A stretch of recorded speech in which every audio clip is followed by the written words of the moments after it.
The board will now come to order. Madam Clerk, please call the roll. Alderwoman Schweitzer. Present.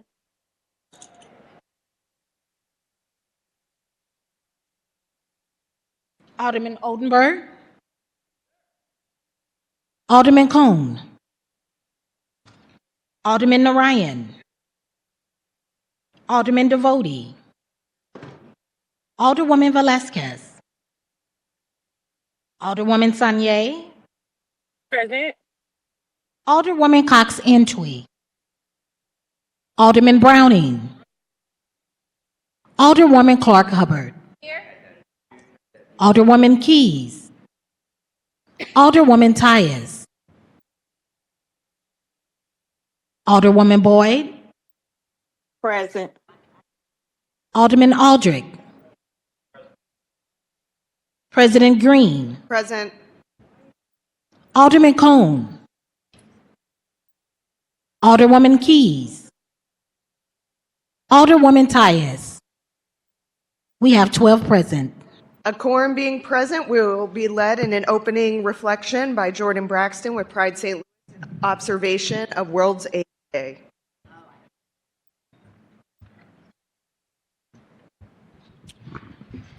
Thank you very much. The 2025 theme for World AIDS Day is Overcoming Disruption, Transforming AIDS Response. The theme addresses the challenges like the crisis of funding cuts, loss of dedicated employees and volunteers in programs and services disruptions, and the threatened progress toward ending the HIV epidemic by 2030. The theme also aims to inspire renewed efforts through community leadership, political commitment, and human rights-centered approaches. We have to keep honoring those 700,000 people who have died of AIDS-related causes in the U.S., which includes 4,304 people in the St. Louis area since the epidemic began in 1981. Let's honor and support the 6,852 people living with HIV in the St. Louis City Care region, with 3,500 of those individuals residents of the city of St. Louis. Let's honor our community-based organizations whose sole mission is to provide HIV care and treatment, prevention and education, programs and services. Let's honor the tremendous medical advancements in HIV movement. These medical advances we have enabled people to live healthy, long lives. It is estimated that half of the people diagnosed with HIV in the U.S. were now 50 and older. People with HIV are living to be 100 years old. We must educate the public, our elected officials, and our federal government that HIV still exists. We all are HIV possible, and we all have an HIV status. We must continue to refuse to let all people, be eradicated to the point of complete annihilation, especially those in our most marginalized communities. So, our Honorable Board of Alders, here's your call to action. The City of St. Louis government to allocate more city revenue for HIV testing, treatment, and services. Let's work together to see how and where we can find direct city funding. Other cities fund HIV treatment. Why can't the City of St. Louis? Develop citywide programs and services for our African American community. In St. Louis, African Americans are disproportionately affected by HIV, accounting for 62% of new infections. Have more vocal engagement support from our St. Louis City government and elected officials in pushing back against the hateful rhetoric and legislation concerning the cuts to HIV funding, both on the state and federal level. Board of Alderman Green and alders before me, we especially need your voice in this fight against HIV. Let our leadership ignite other elected city officials to lift their voices in opposition as well. More public voices speaking up and speaking out in this fight against HIV. All voices, all stories, all matter. We are in this fight together. In closing, just let me say, let's not let this World AIDS Day be the only time we unite in the fight against HIV. Let us make a commitment to working in harmony to battle this current fighting. Like we said, we are overcoming disruption and transforming the AIDS response. Board of Aldermen, we need you in this fight with us, and let's have a moment of silence for all those people that we have lost to HIV.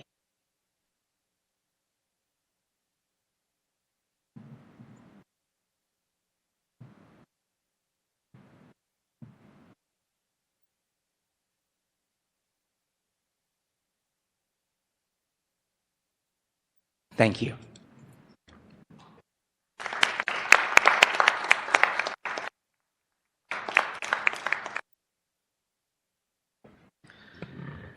We will dispense with the regular order of business to take up the courtesy resolution calendar. Alderwoman from the 6th, you are welcome to approach the dais for the presentation of Resolution 166 with your honored guests.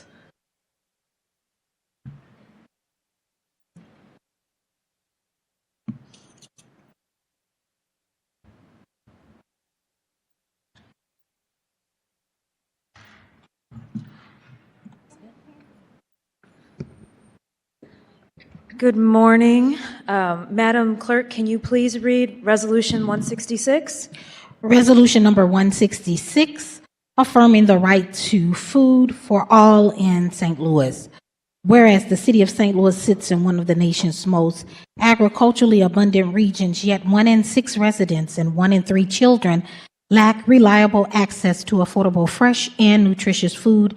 And whereas St. Louis is home to diverse cultures, languages, and traditions, and equitable food access must include culturally affirming options that allow every community to sustain its heritage through nourishment, and whereas access to adequate, sustaining, and culturally meaningful food is a fundamental human right recognized in the 1948 Universal Declaration of Human Rights and supported by the United States Department of Agriculture as essential to living an active, healthy life. And whereas Food City and St. Louis-based civic organization strengthens the local food system by collaborating with former chefs, educators, and neighborhood partners to expand access to fresh, local, and culturally relevant food while supporting community-led initiatives and local economic opportunity. And whereas through engagement with more than 2,000 residents, Food City co-created the Food for All platform, a 6-pillar roadmap rooted in community priorities, and has mobilized more than $800,000 to support grassroots leaders, urban farmers, small food businesses, and community organizations working to improve food access and neighborhood resilience. And whereas food insecurity in St. Louis results not from scarcity, but from inequitable systems of distribution, access, and investment shaped by historic redlining, systemic disinvestment, inequitable land use, economic exclusion, and fragmented governance. And whereas food insecurity is closely tied to economic insecurity, as inadequate wages and rising costs force families to choose between food, housing, utilities, and healthcare, underscoring that fair pay and stable employment are essential to food secure city. And whereas public health emergencies, natural disasters, and systemic shocks, including inflation, supply chain disruption, and political vitality, expose the fragility of our food system and underscore the need for hyperlocal interconnected supply chains that reduce dependence on outside markets and keep food dollars circulating locally. And whereas hunger in St. Louis has too often been addressed through short-term charitable responses rather than sustained public commitment, leaving residents dependent on emergency relief instead of protected by equitable public policy and civic infrastructure. And whereas reliable access to affordable, safe, and nutritious food is essential to health and well-being, and its absence drives preventable disease, economic hardship, and intergenerational inequities with maternal, infant, and early childhood nutrition serving as key detriments of lifelong health.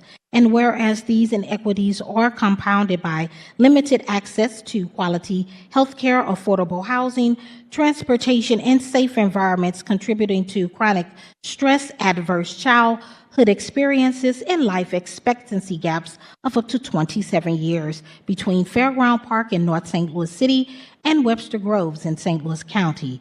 And whereas a sustainable and climate resilient food system requires protecting the land, air, water, and soil, and sustain it, and environmental degradation, including contamination, flooding, extreme heat, and equitable land use, disappropriating harms historically excluded communities and threatens long-term food access.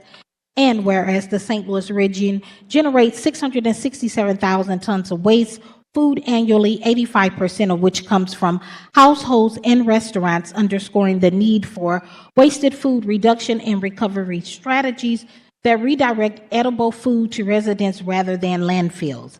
And whereas coordinated action across public health, land use, planning, transportation, housing, economic development is necessary to ensure all residents have reliable access to nutritious food, and regional models such as Kansas City's food policy collaboration demonstrate the value of aligned frameworks in strengthening urban agriculture and food access. Now, therefore, be it resolved that the Board of Aldermen of the City of St. Louis affirms that access to adequate, affordable, nourishing, and culturally meaningful food is a basic human right and commits to advancing citywide food and nutrition security by coordinating across departments, investing in equitable policies and programs embedding food access and resilience planning into capital land use and infrastructure decisions, prioritizing regenerative and climate smart practices, and collaborating with community organizations and residents, especially those in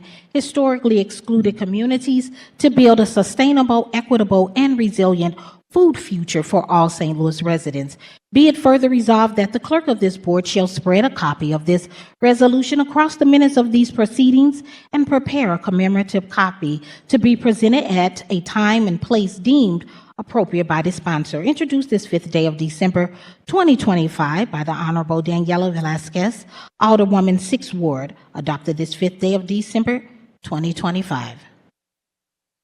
Thank you, Madam Clerk. As we sit here in the midst of the holiday season, I think it's a reminder that while we talk about cookies and Christmas, sometimes many of us and many people in our community don't know where their Christmas meal is going to come from or where their next meal is going to come from. And I think it's an opportunity for us, as you heard in the resolution, to address things like food waste and different ways that we can be creative in policy and creative in our communities to make sure that people don't go hungry. So with that, I'm going to pass it off to Food City co-founder Darren Jackson to say a few words.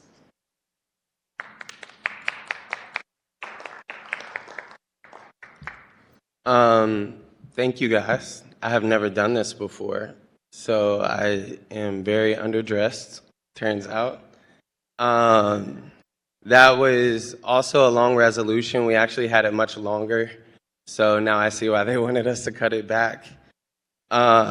We have this Food for All book that we put together with over 30 contributions from leaders across the city. And when I say leaders, I mean at all levels. We spent 2 years listening. And when people asked us what we were going to do, we just doubled down on listening. And we were able to get nearly $1 million to invest into this work. And we invested all of it in listening. So over the last 2 years, I really feel inspired by so much of the stuff we heard. But I feel like I'll save that, and I'll start with some of the things that did not feel that good that we heard, and some of the things you all just heard. One of those things is 1 in 3 of our children in our city still don't have access to food. In Fairground Park, a child born in Fairground Park is 27 years less, will live 27 years less on average than a kid born in Webster. The saddest part about that statistic is that Jason Purnell and Barnes in a collective put together a research report called For Sake of All 10 years before that. And in the last 10 years, we've seen a bigger gap. And the majority of what they found in the research is that our life expectancy could improve if we had better access to food.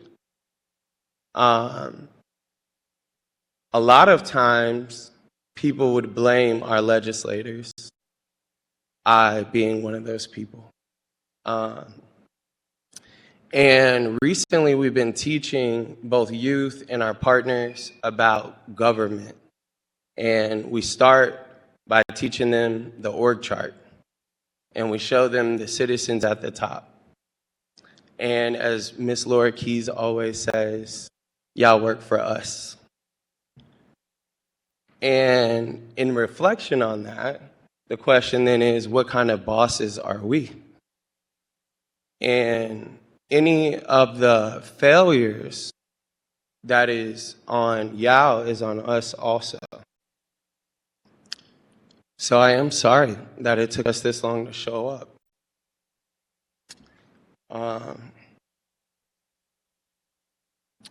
As a kid, I prayed for food. And I think a lot of people probably relate to that. I found out a lot of people relate to that, actually. And I was so grateful because it came. And then I remember a life where I was a teenager and we didn't have food, so I decided I was going to have to figure out how to get it myself, like me and my other friends. And many of us got in trouble trying to do things that would get us food. I realized that back then we would say, when I get on, we all gonna eat. Like, it was a very common phrase, and you can hear it in a lot of songs. And I feel like this resolution is a part of my end of trying to keep our commitment to our communities. And I've lived on the south side when we had stayed in the dark side, lived on the north side. And it is sad to see that no matter where we go in our city, that there is still people who are just hungry. And y'all in this entire building, y'all in this building are in a food desert, low-key. There is not accessible quality food. None of us are food secure in real life unless you have food that you are growing, unless your neighbors are growing food. And when they cut SNAP, our farmers all over the city were feeding each other and feeding their communities. When there was no grocery stores, they took the vacant lots. We have 24,000 vacant lots and properties in this city. And they've taken them and grown food to feed their neighbors, to provide education for them, to grow trees around them, to cut back on their neighbors' utilities. It is crazy.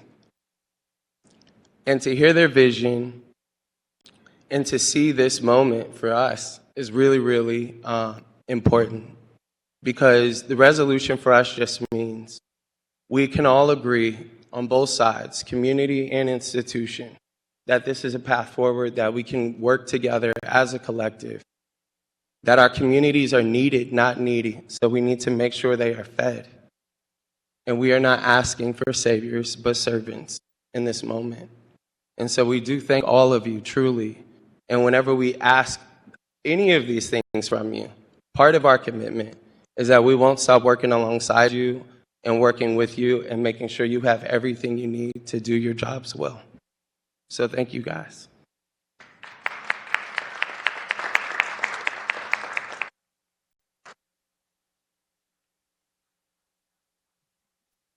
Any further discussion? Alderwoman from the 11th.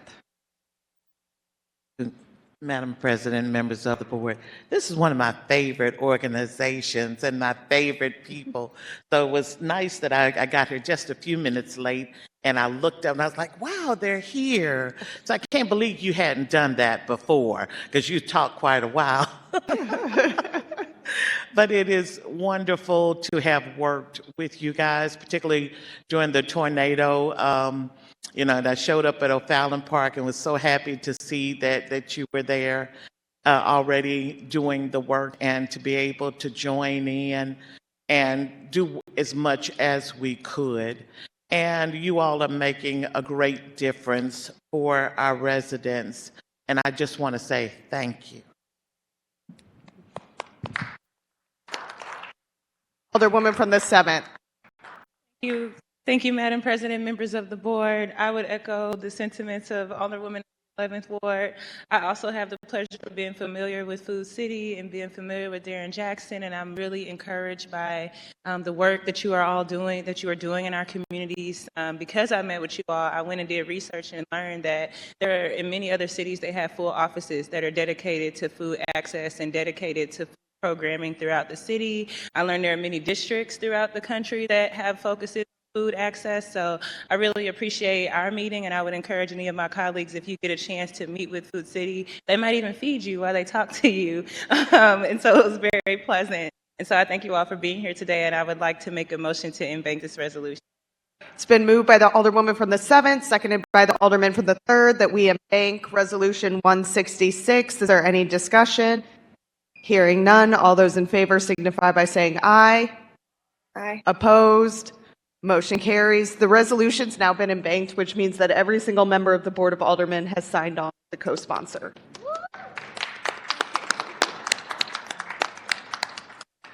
Any further discussion? Any further discussion?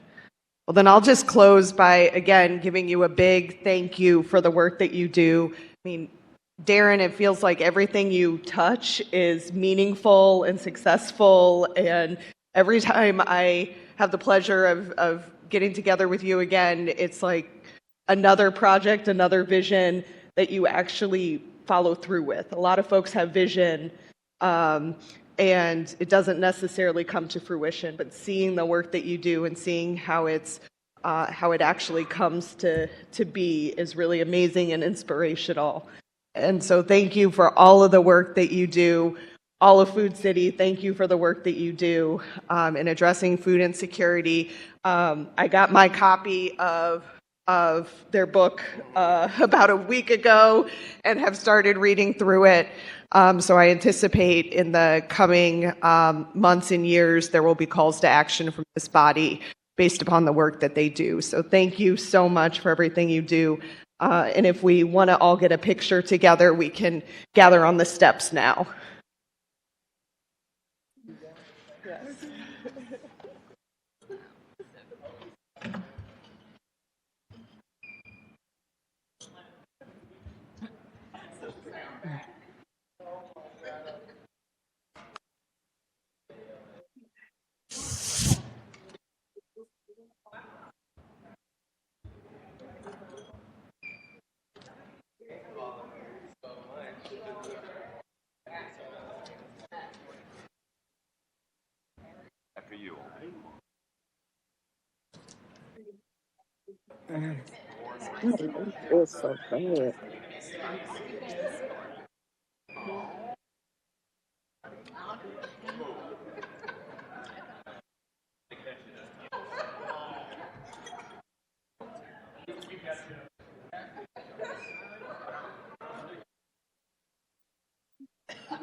We're going to do one more photo now for World AIDS Day as well, if we could gather back on the steps.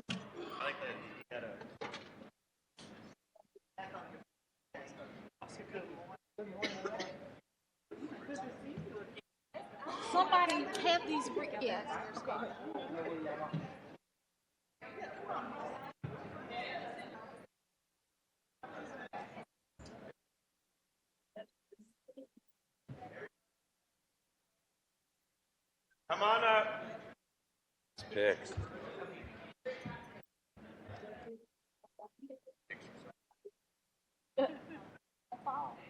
Yeah, I'm an athlete.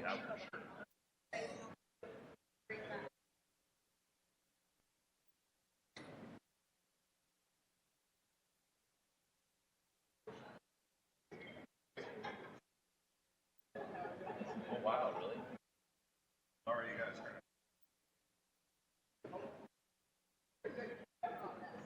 Nice man. Shoots, it looks.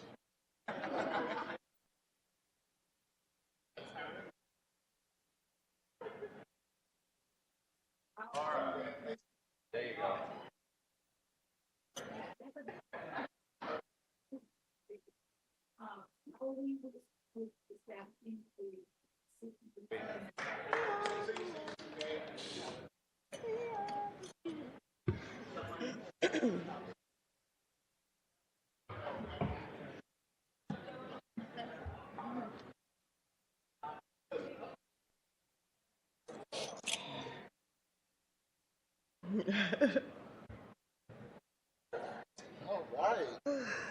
All right. Alderwoman from the 10th, you're recognized on the motion to adopt the courtesy resolution consent calendar. Thank you, Madam President. Members of the board, I move that we adopt the courtesy resolutions consent calendar. It's been moved by the Alderwoman from the 10th, seconded by the Alderman from the 4th, that we adopt the courtesy resolution consent calendar. Is there any discussion? Seeing none, all those in favor signify by saying aye. Opposed? Motion carries. Introduction of honored guests. Any introduction of honored guests? Alderwoman from the 10th. Thank you, Madam President, members of the board. Everybody in the gallery is my honored guest today. There's so many up there. Our treasurer, Admiral Lane, former state representative Kevin Windham. Of course, our three over there that we always recognize. And then we have Ben Borgmeyer from the St. Louis City Board of Elections is honoring us with his presence today. So welcome. My honored guest today is my big cousin, Ronald Kirk, 25-year retired firefighter, private, the very proud St. Louis fire, St. Louis Metropolitan STLFD Fire Department. Ronald, I know your birthday this year looks different, but we're going to move through it together. We're going to celebrate. I love you, big cuz, and I hope you have the happiest. We're going to make sure that you have the happiest birthday you can, as well as the streets department, forestry department, all of our first responders, everyone that was on the ground immediately, Mayor Spencer's administration, my colleagues down here at the Board of Government, most importantly, our neighborhood improvement specialists and the work that they have done in the tornado, still on the tornado, in the weather response this week. It made the difference. I was literally on calls with truck drivers on walkie-talkies making a difference. They are all my special guests. And then for the 10th Ward residents, you are all my special guests today. I want to make sure you note that you do not have to go through me in the 10th Ward to get salt. Please do not think that you have to call me. Do not think that you have to call your neighborhood improvement specialist. You can go directly to the Urban Leagues. They have a number that they have set up, or you can go to 1408 North Kings Highway in the 10th Ward, the Urban League, under the direction of Mike McMillan and Furkan Shigog over Federation of Block Units. You all are my special guests, and if you need salt, please go directly to the Urban League. Thank you. Thank you. And could we please cut down on side conversation, make sure we can hear the folks at the mic? Alderwoman from the 13th. Thank you, Madam President and the board. I had asked my honored guests are the firefighters, and I had requested back in May for us as a city to make sure that we focus on these abandoned buildings and secure them, because my fear was people were going to set them on fire trying to stay warm, the squatters. So this last week, we've had a lot of fires, and with the temperature being as cold as it is, I'm giving honor to our firefighters that have unselfishly went into those buildings to try to sustain them. And ironically, we had one firefighter that got injured and he had fell through the floor. We had a squatter they had to go in and get. They had to bring dogs in to try to find people. So I want to recognize the St. Louis Fire Department and the work that they're doing. And thank you so much because you are our honored guest today. Thank you. Alderman from the 4th. He wasn't even up before me. Thank you, Madam President, members of the board. I'd like to have as my honored guest anyone who was out over the weekend driving a snowplow. In Dogtown, there's a lot of hill routes, and there was a real lack of faith in city services after the last really bad snowstorm we had. And I've heard from a lot of people that the response was just markedly different this year. And I want to thank everyone who spent their weekend making sure that everyone else could get out and about. Thanks. Alderman from the 14th. Thank you, Madam President, members of the board. As my honored guest, I would like to have in the gallery our treasurer, Mr.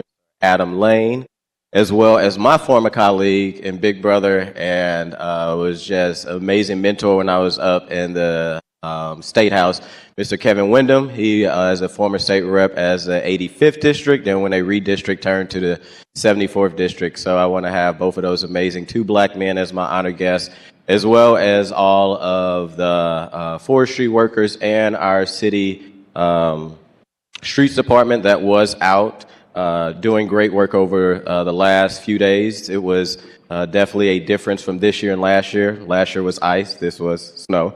But they have been working extremely hard to make sure that our streets and everything were able to, for folks to be able to get out and to make sure that the streets are safe. So I had the opportunity to go out with one of the plow drivers myself personally and just see how hard it is for them to be able to plow. So as we continue to have snow over the next few days, months, and years, for our drivers that's out there, please be patient.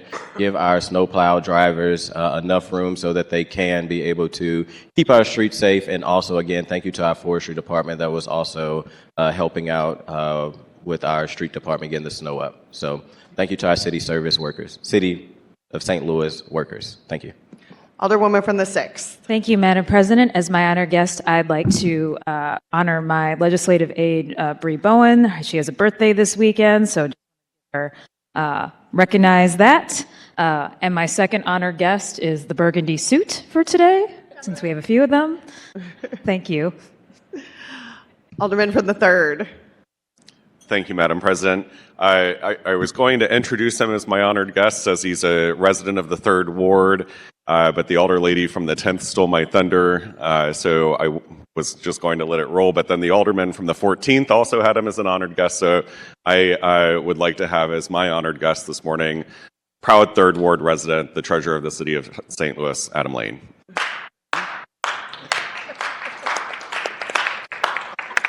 Alderwoman from the 11th. Thank you, Madam President. I would echo as well. Welcome to the gallery, Adam Lane. So he would be one of my honored guests. But my daughter in love, who lives in Oberkheim, Germany, her birthday is tomorrow. So I want to wish Anna Nicola Martin Keys a very happy birthday from your St. Louis mama. Thank you. Alderman from the 14th.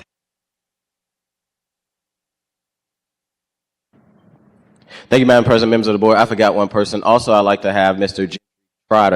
Gentry Trotter from Heat Up St. Louis that is doing amazing work to keep people utility bills down. If you need assistance during this time when it comes to your Ameren Aspire bill, please go to heatupstlouis.org. If you live in the city or county, they help both city and county. So please fill out those applications. As somebody who used to volunteer with Heat Up, the turnaround for getting assistance is usually within the same day. So thank you, Mr. Gentry Trotter, and all the staff at Heat Up St. Louis.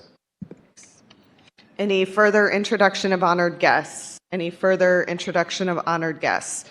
Seeing none, Alderwoman from the 10th, you're recognized on the approval of the minutes from Friday, November 21st, 2025. Thank you, Madam President, members of the board. I move that we approve the minutes from Friday, November 21st, 2025. It's Been moved by the Alderwoman from the 10th, seconded by the Alderman from the 14th, that we approve the minutes from Friday, November 21st, 2025. Is there any discussion?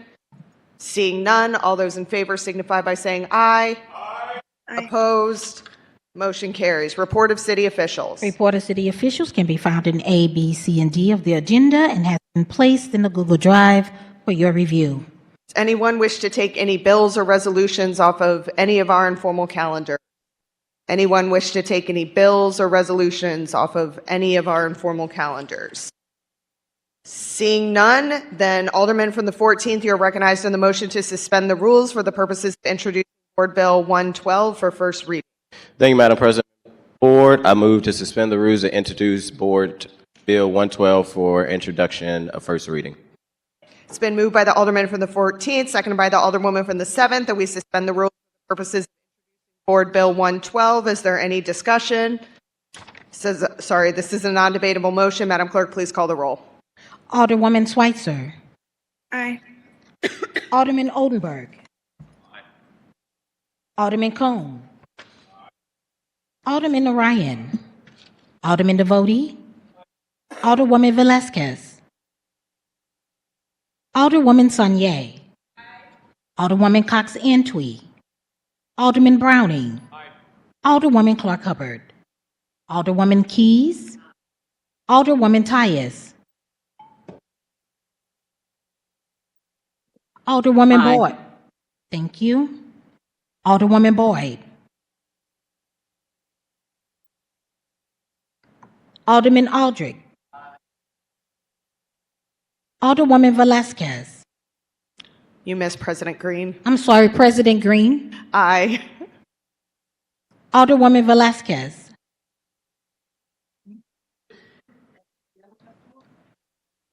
Alderwoman Boyd. Aye. 14 aye votes. By your vote, you sustain the motion for the Alderman from the 14th. If you could please place Board Bill 112 at the end of the first reading of board bills and add me as a co-sponsor. Noted. First reading of board bills.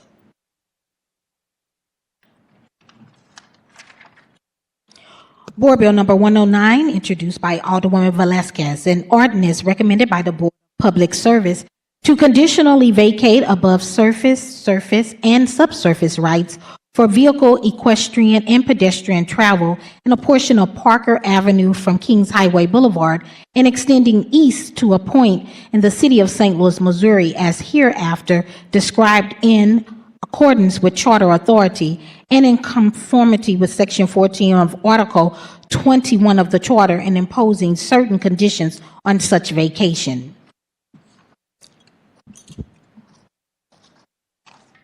Board Bill number 110, introduced by Alderwoman Tyus, an ordinance recommended by the Board of Public Service to conditionally vacate above surface, and subsurface rights for vehicle, equestrian, and pedestrian travel in the northern feet of 20-foot wide north-south alley and eastern approximately 219 feet of the 15-foot wide east-west alley and city block of 3708 as bounded by St. Louis Avenue, Newstead Avenue, Maffitt Avenue, and Taylor Avenue in the city of St. Louis, Missouri, as hereafter described in accordance with the Charter Authority and in conformity with Section 14 of Article 21 of the Charter, and imposing certain conditions on such vacation.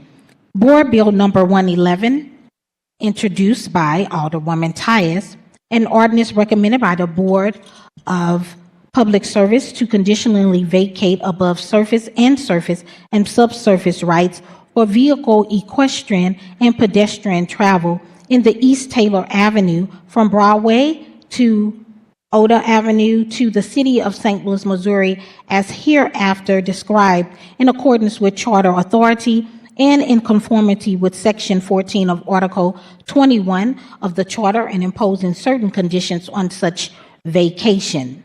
Board Bill number 112, introduced by Alderman Rasheen Aldrich, an ordinance recommended by the Board of Estimate and Apportionment, making a supplemental appropriation to the annual budget ordinance 71995 for fiscal year beginning July 1st, 2025 and ending July 30th, 2026. amounting to the sum of $350,000 and containing an emergency clause. That is the extent of first reading of board bills. If you could please assign Bill 112 to the Budget Committee.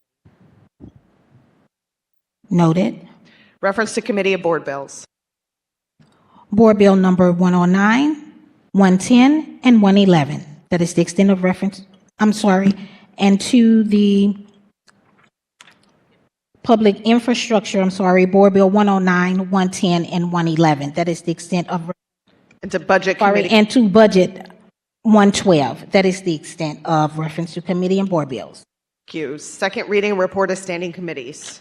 The following board bills passed out of Transportation and Commerce with a due pass recommendation. Board Bill 103, introduced by Alderman Cone, an ordinance recommended and approved by the Airport Commission and Board of Estimate and Apportionment, authorizing and directing the Director of Airports and the Comptroller of the City of St. Louis, owner and operator of St. Louis Lambert International Airport, to enter into and execute the Second Amendment to the Wi-Fi and Distributed Antenna System Operating Agreement, originally authorized by Ordinance Number 69919, between the City and Concourse Communications Group, LLC, and containing a severability clause. Out of HUD's Board Bill Number 108, introduced by Alderwoman Clark Hubbard, Alderwoman Sanier, Alderman Cone, Alderman Browning, Alderwoman Keys, and Alderman Aldrich. An ordinance recommended by the Board of Estimate and Apportionment, authorizing the mayor to submit the 2026 Annual Action Plan to the United States Department of Housing and Urban Development, authorizing the mayor and comptroller to enter into and execute agreements with HUD for the receipt of 2026 Community Development Block Grant, Community Development Block Grant, Disaster Recovery, Home Investment Partnership Emergency Solutions Grant, and Housing Opportunities for Persons with AIDS funds, authorizing the directors to the Community Development Administration, Department of Human Services, and Development of Health to execute contracts as may be necessary to expend funds containing a severability and emergency clause. That is the extent of second reading and report of standing committee. Alderwoman from the 10th, you're recognized in the motion to suspend the rules for the purposes of moving Board Bills 103 and 108 from second reading to the perfection calendar, so we may pass them before we go down for recess. Thank you, Madam President. Members of the board, I move that we suspend the rules for the purposes of moving Board Bills 103 and 108 from second reading to the perfection consent calendar. It's been moved by the Alderwoman from the 10th, seconded by the Alderwoman from the 7th, that we suspend the rules for the purposes of Board Bills 103 from second reading to the perfection consent calendar. This is a non-debatable motion. Madam Clerk, please call the roll. Alderwoman Schweitzer. Aye. Alderman Oldenburg. Alderman Cone. Aye. Alderman Narayan. Alderman Devote. Alderwoman Velasquez. Alderwoman Sanier. Alderwoman Cox Antwi. Alderman Browning. Aye. Alderwoman Clark Hubbard. Alderwoman Keys. Alderwoman Tyus. That's where it come in. Alderwoman Boyd. Aye. Alderman Aldrich. President Green. Aye. Alderwoman Tyus. No. 14 aye votes and 1 no. By your vote, you sustain the motion from the Alderwoman from the 10th. If you could please place Board Bills 108 or 103 and 108 at the end of the Board Bills for perfection consent. And then Alderwoman Tyus.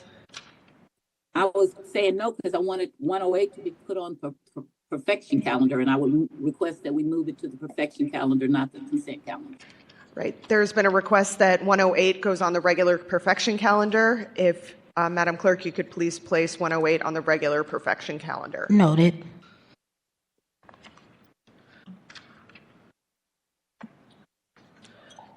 Okay. Board Bills for perfection consent.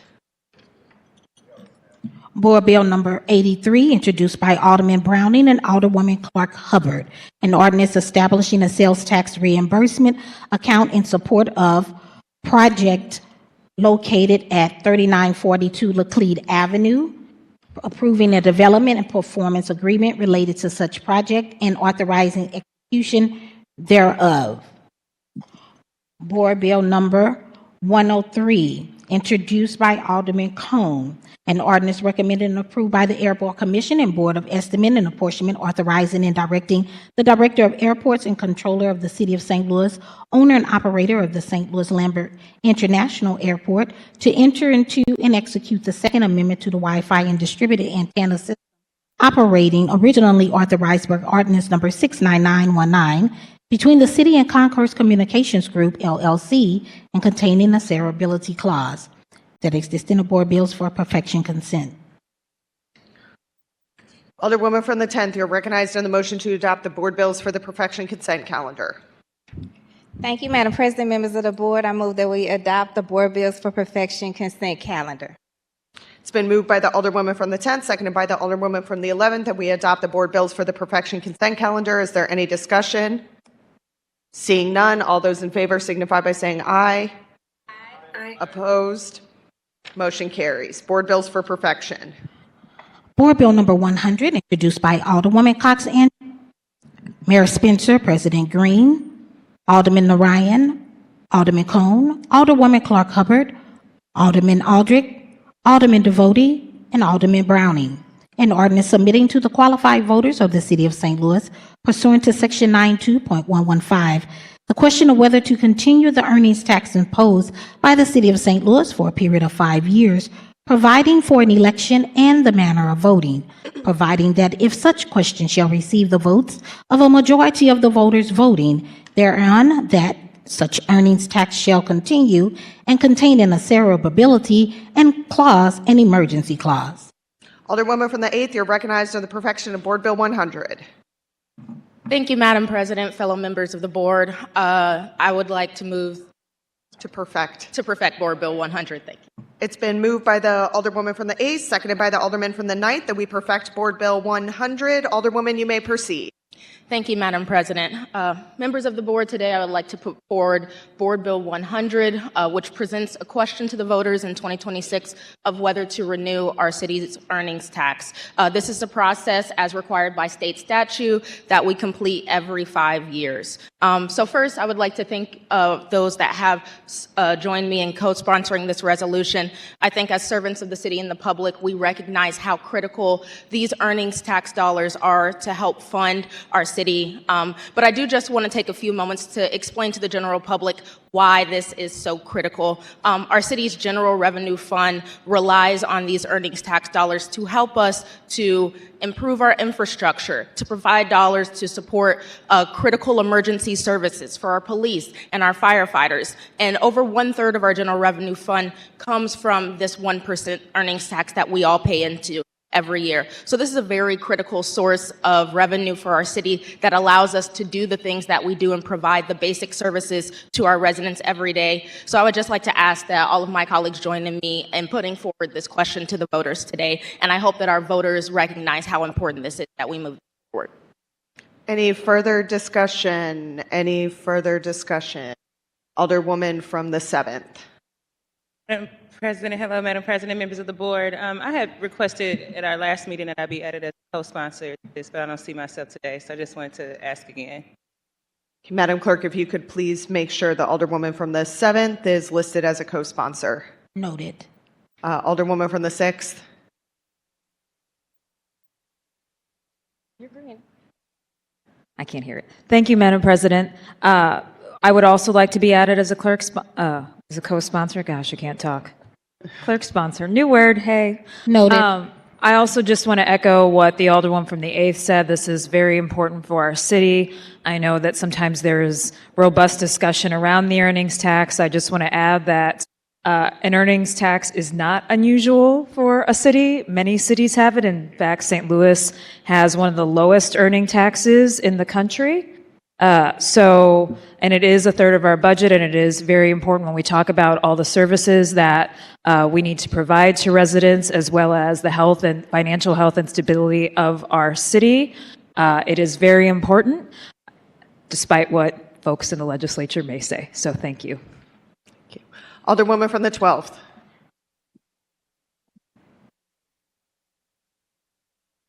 Sorry, can you hear me? Yes. Okay, sorry.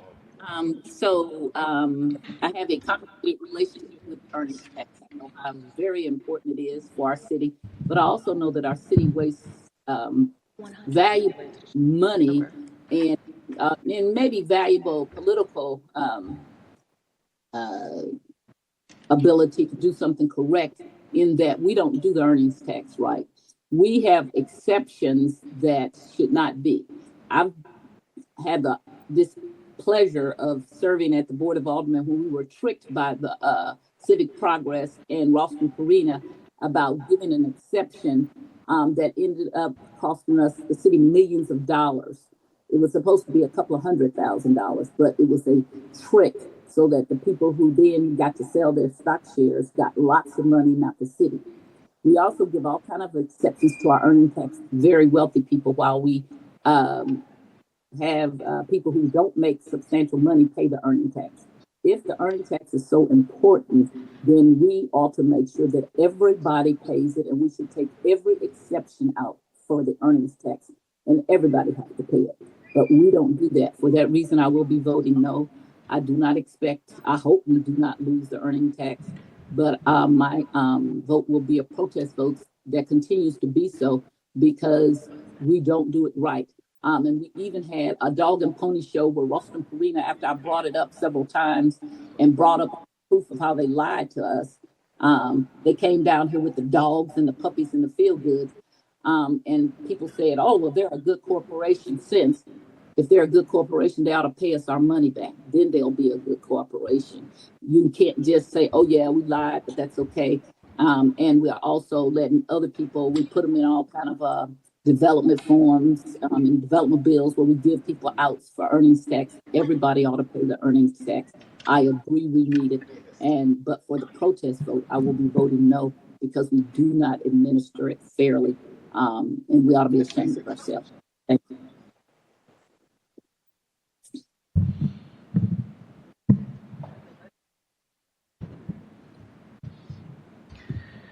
Any further discussion? Alderman from the 2nd, and then I'll go to Alderwoman from the 1st.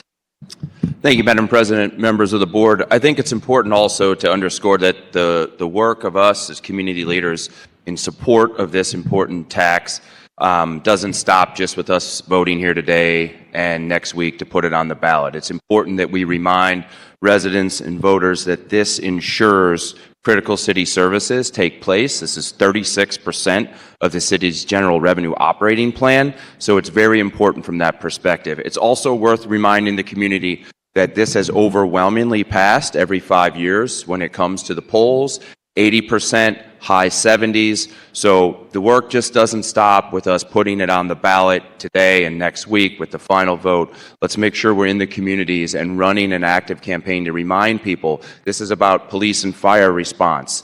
This is about potholes. This is about lighting. This is about forestry. These are about critical components in the city that takes cash to operate. Thank you. Alderwoman from the 1st. Thank you, Madam President, members of the board. I want to echo everything that the Alderman from the 2nd just said. It's so important that we're out there advocating for this in our communities, knocking on doors for it as well. You know, it's a really important thing for people to show up for. And I also just wanted to make sure I'm added as a co-sponsor. Thank you so much. Noted. Alderwoman from the 11th. Hello. Oh, there we are. I'd like to be added as a co-sponsor, please. Madam Clerk, please make note of that. Noted. Alderman from the 14th. Thank you, Madam President, members of the board. First, I want to thank the Alderwoman from the 8th Ward for bringing this forward. I know you're newly elected and taking on, I think, a charge in a board bill that is extremely important for the city of St. Louis. As you mentioned, the earnings tax makes up 1/3 of the city of St. Louis revenue to our budget. And when we're talking about, as the Alderman from the 2nd said, our police, our fire, our streets department, our forestry department, all the departments that help make the city run and be a great city, could they be more efficient? Absolutely. There's nothing perfect in city government. But if we were to lose this would put the city in a position where those city services that extremely important to keep all our neighborhoods safe, to keep our neighborhoods functioning and going would be difficult. So I just want to thank you and also agree, as the Alderman from the 2nd said, outside of getting this bill passed today, it is upon us to make sure that you see all these co-sponsors, that we keep not only the energy of us being in collaboration on this bill, but working together to get people out to vote, to make sure that we keep this earnings tax going within the city of St. Louis. So to all my colleagues that signed on as a co-sponsor and to the Alderwoman who's sponsoring this bill, I appreciate your leadership and look forward to supporting this legislation. Thank you. Alderwoman from the 12th. Madam President, members of the board, I got texts from people saying that when I spoke, it was garbled and they couldn't hear it. So let me repeat what I said, and hopefully this time they can hear it, because a few weeks ago I got, so that I couldn't get through to the board. I was prevented from coming through to the board, even though I was waiting online. I usually am there very early. I know that we need the earnings tax. I was here before we even had to vote for the earnings tax every 5 years. We opposed that at the polls.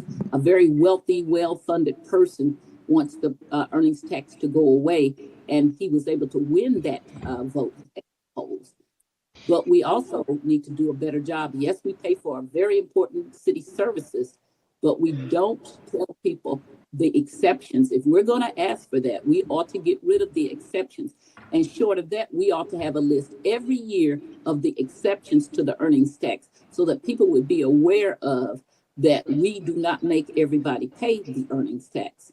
My vote will be a no, and I'm asking for a roll call, because we let Ralston Purina and Civic Progress fool the city of St. Louis into saying that we could give an exception that ended up being millions of dollars. We had gone to court and won the right to have the earnings tax under Ronald Leggett, I'm sorry.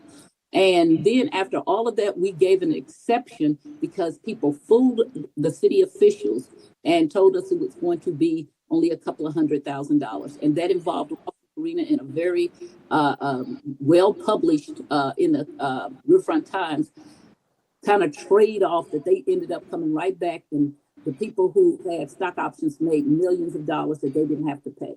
So my vote is a no for the protest, not that because I don't want us to have an earning tax, but I want us to have a transparent and full, robust earning tax that covers everyone, not just some people. Okay, if you have the lowest of income paying earnings tax, but you give loopholes for the very wealthy, that is a problem. That is a not fair administration of the earnings tax. And my vote will be no, because we do not do that. We have not cleaned it up in all this time. Whenever I've brought it up, then people say, oh yeah, we should address that. And then we don't address it. We continue to do it. And we need to take earnings tax out as an exception for development. When you're doing development, we had it in all kind of development bills. That needs to stop, and we need to say everybody pays the earnings tax. We lost a lot of money in this past couple of years during the pandemic because we made people pay earnings tax who actually worked in the city but stayed home, and we had to pay that money back. And that was a great hit to us, but we were able to pay it back. But we just like we paid those people back, we either need to make a threshold of if you make a certain amount of money that you don't have to pay the earnings tax, or we should make it so that everybody pays it a percentage, whether you're very wealthy or if you're doing a development or if you're very poor. If everybody pays it, that's fair. And so my vote is a no, because we have not been able to do this in the 20-something years since we were full, and we ought to have corrected this by now. Any further discussion? Any further discussion? Seeing none, Alderwoman from the 8th, you're recognized to close. Thank you, Madam President. I just want to take a moment to say thank you to all of my colleagues that spoke up and support of this and added yourself as a co-sponsor. I truly think the show of unity is really important. And as the Alderman from the 2nd said, if this passes today, the work does not stop today. This question is going to go before the voters, and I think it's important that all of us continue to speak about how important it is that we fund and provide adequately the resources our city needs to serve the public. And I appreciate the Alderwoman's from the 12th's comments as well. I understand we may not always get this right and get this perfect, but at the same time, if we do not have this process and we don't put the question before the voters, we will not have an ability to do it at all. So with that, Madam President, I renew my motion. It's been moved by the Alderwoman from the 8th, seconded by the Alderman from the 9th, that we perfect Board Bill 100. All those in favor signify by saying aye. Aye. Opposed? Aye. Point of order, point of order. I ask for a roll call. Apologies, Madam Clerk, please call the roll. Alderwoman Schweitzer. Aye. Alderman Oldenburg. Aye. Alderman Cone. Aye. Alderman Narayan. Alderman Devoti. Alderwoman Velasquez. Alderwoman Sanye. Alderwoman Cox Antwi. Alderman Browning. Alderwoman Clark Hubbard. Alderwoman Keys. Alderwoman Tyus. No. Alderwoman Boyd. Alderman Aldrich. President Green. Aye. Alderwoman Boyd. Aye. 14 aye votes and 1 no. By your vote, you sustain the motion from the Alderwoman from the 8th to perfect Board Bill 100.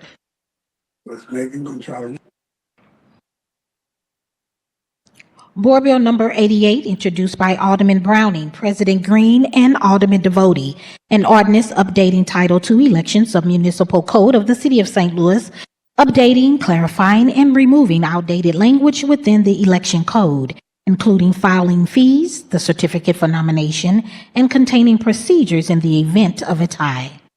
Aldermen from the 9th are recognized on the perfection of Board Bill 88.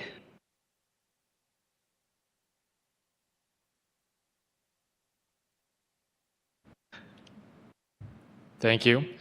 I move that we perfect Board Bill 88. It's been moved by the Alderman from the 9th, seconded by the Alderman from the 14th.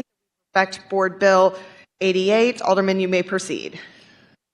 Thank you, Madam President. So this bill revises Chapter 2 of our city code, which pertains to how we hold our elections in the city. Our election code is currently outdated and inconsistent, which makes it confusing for the average person to read and understand, which can also lead to legal battles in contentious elections, which cost the city money and erode faith in our democracy. This bill cleans up that code throughout Chapter 2, such as language pertaining to political parties. It clarifies the process in the case of a tie, how an election is called, how petition signatures are counted. Another feature of this bill is that it puts the filing fee for the offices of alderperson, president of the board, comptroller, and mayor in line with the other elected offices in the region, whereas it currently costs more to file for aldermen than it does for U.S. Senate. The signature requirement will remain in place as it is a true test of a candidate's willingness to speak with voters as they seek to represent them. Since 2020, we have had nonpartisan approval voting in the city. That code was never updated to reflect that, and so this bill makes that code consistent by eliminating old references in the code, as well as including eliminating state statute that hasn't existed since the 1970s. We worked closely with the Board of Election Commissioners and their lawyer to ensure that this bill is well-written and legal, consistent with the charter and state law. The Board of Election Commissioners supports this bill. I also want to thank the League of Women Voters who met with us and gave feedback that was incorporated into the bill. And we're proud to have earned their support as well. Finally, I want to thank all of the alders who met with my office over the past few months to discuss and change parts of this bill. The mayor, the comptroller, and the president are all in support of this bill, and we really appreciate their engagement as well. I'm happy to take any questions from my colleagues and ask all of you for your favorable support of this bill. Alderman from the 4th. Thank you, Madam President, members of the board. While I want to thank the alderman for his work on this bill, I can't help but note that Many of the folks that he said worked on this bill are the same folks that brought us Prop D, which is really the mess that this bill is trying to clean up. And I just don't think it gets there. We're messing this up even further if we move forward with this. And I can't be more in opposition of this. The Democratic Party is in opposition to this. Organized labor is in opposition to this. This is a mistake. Thank you. Alderwoman from the 12th. Madam President, members of the board, it's the Alderman. Alderwoman, you are very muffled again. Can you hear me better now? Yes. Okay, I'm sorry. If the Alderman from the 9th would yield. Would the Alderman from the 9th yield to questioning from the Alderwoman from the 12th? Yes. Alderwoman, you may proceed. Alderman, the Alderman from the 4th said much of what I had to say, but I said it way before Proposition D got passed. I wrote up treatises and long things about why it was a mess, as was the previous proposition that was passed before it. But you said, and I have a question about, and is that you said that in this language, we get rid of a state statute that was long ago dismissed or removed. And could you elaborate on that, please?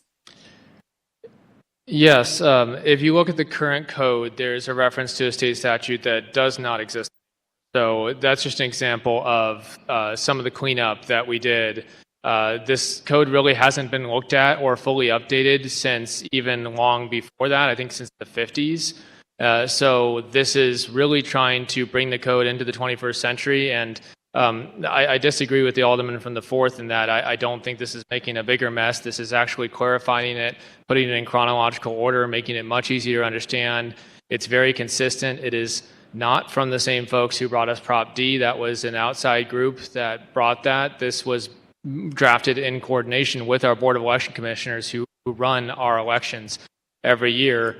And the last thing I'll say is that, Prop D, for all its flaws, was passed by the voters in 2020. And I am very much in favor of honoring what the people voted for. Okay, thank you very much. So I agree with taking out outdated language that refers to. Alderman, it's hard to understand you again. Okay, I'm sorry. I opened this up, so it's really hard. Can you hear me any better now? Yes. Okay, thank you.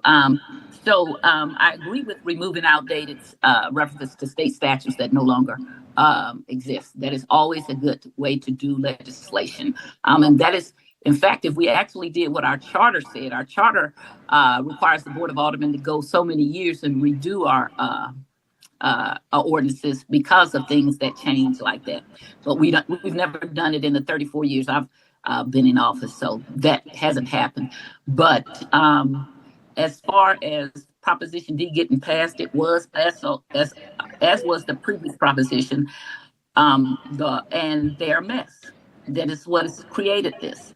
And in fact, I have things predated to anything you're doing now that I wrote up saying these will be the problems that were created because we rushed something. Both of these propositions, D and whatever the other one was called, maybe S, we rushed them and got them passed. And the previous one we got passed in November, then we had to file for election, and people did not understand what was going on, a lot of them. I'm not saying everybody didn't, because the people who were pushing it certainly did. But in a town that has been known for being Democratic, all of a sudden we got rid of all the Democrats. Most certainly any Democratic Party worth their 2 cents would not have okayed that. And the people didn't understand that was going on. Then we pushed it further, and we put all kind of things in there about that we're going to, in Proposition D, that we're going to make sure that we have a Board of Aldermen. We used code words to point out to that, we're going to make sure that we run this board in a certain way and there's not going to be any conflicts of interest and all of that. And the things that they said that they were going to do, it was already in place. It is a mess. I will share with you what I wrote before, because it didn't do any of those things. It was just a furtherance of an agenda that some certain people have had that has not been in the best interest of the Board of Aldermen at all. And so we are at this point, which now we're trying to clean up things as we did with the previous proposition, in which we had it that if even two people ran and you won by 60% or 55% or 80%, you still had to run against that same person. So I had to spend my money and run twice against people that I had already beat. Some people beat people like Brandon Bosley in the 3rd Ward, beat people 80% and still had to run against that person again. The things that we passed as proposition, as propositions were ill thought out, and they also were trickery and deceit. And as more people have found out about it, people still cannot believe that we are not allowed to run as Democrats. And I always put Democrat on mine because I'm a Democrat and I want people to know that. But to try to make it now backdoor it, we should come back and tell the truth. We wrote horrible propositions, and they have not been in the best interest of the city of St. Louis. They have been in the best interest of a few people who want to have a dictatorship on our city. And we don't want diversity, and we don't want people to have different opinions. And the whole point of the Board of Aldermen originally was to make sure that we had all parts of the cities would have representation. Alderwoman Boyd and I can tell you, our part of the city has almost no representation because of the things that we have done. And I've stood on this floor for years and said this was going to be a mess. This is a mess. The previous proposition is a mess, and going to 14 is a mess. We now spend 2.5 times more money to have 14 aldermen than we did to have 28, which was a diverse group of people that did not always agree, but we did not have dictatorships that we have now. This is not going to help. I am opposed to it, and I have not been lobbied because I was opposed to it already. The people were calling me. I started laughing, and I said, you remember when I was writing up this stuff and telling you this would not work, and you would not want to hear it? And now I'm glad to hear that labor is opposed to it. I'm glad to hear, I know the Democratic Party is opposed to it. The Republican Party, the Green Party should be opposed to it. What we should do is when we make mistakes like this, which as I said earlier about the earnings tax, we need to address it. And not pretend like, well, this is great, and how can we backdoor and make it okay? If you want to change legislation that says, hey, we no longer have a state statute that indicates this, I am all for it. But to try to clean up something that is a mess and that's going to be made worse with this, as the alderman from the 4th said, it's not going to make it better. It's just going to try to change something that we made a mess of in the first place. After we made a mess of the proposition that made us have to run twice, even if there were only 2 people. Then we backdoored it and we changed it at the Board of Aldermen secretly. We didn't go back out to the voters as if we had said we would do. We don't go back out to the voters. Then we start cleaning things up so the voters don't know that what we originally put out, and we don't hold accountable those people who put this mess out. And we should hold them accountable and say, this is what you said, and this is what actually happened. And you are accountable for lying to us or misleading us or tricking us. And that's what we're doing now, is trying to cover it up. And I'm absolutely opposed to it. And I want to make sure I call a roll call so that I can vote against, not you cleaning up language, because I will always be with you cleaning up language. And if you are following laws that need to be followed, but this is not one of them. Thank you. Alderwoman from the 8th, and then I'll go to the 5th, and then the 14th. Thank you, Madam President. I just want to say that I do hear my colleagues that have raised about some of the confusing things within our city's election code. I don't disagree that there are flaws and concerns, but what I think this legislation is doing is making the corrections and fixing the exact things that we are complaining about as problems. I don't think the solution to having a flaw is to leave it as it is because it wasn't done perfectly.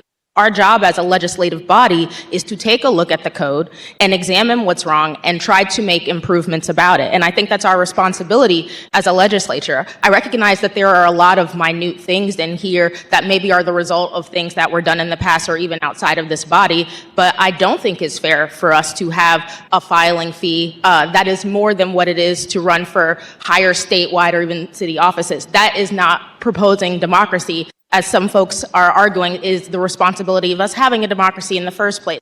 I also don't think it makes sense to have outdated state codes that are still left within our election codes that no longer exist. That is our responsibility to clean up these things. So I do hear the problems and concerns, but I also respect the Office of the Board of Elections that is charged with handling these elections and navigating this complex code every time there is an election.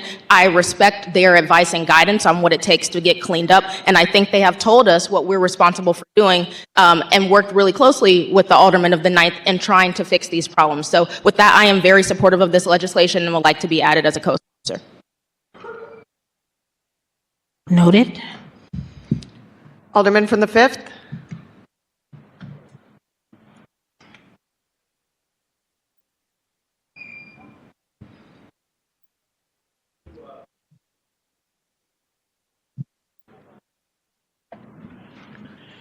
Madam President, members of the board, I would stand in support of the alderman from the 9th on this particular bill.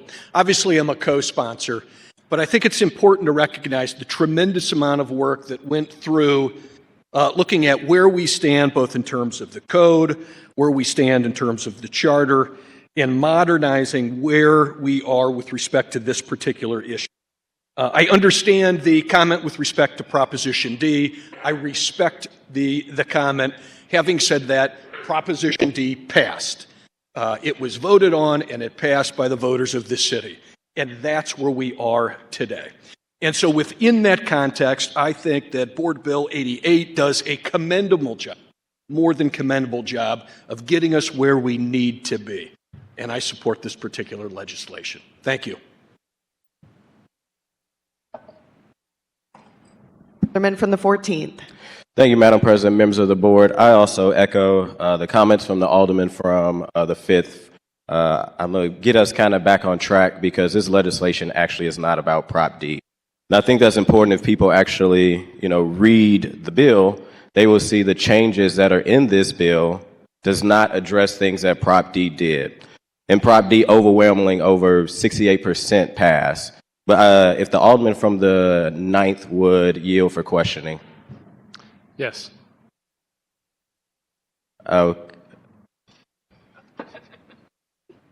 Alderman from the 9th, will you yield to questioning from the alderman from the 14th? Yes.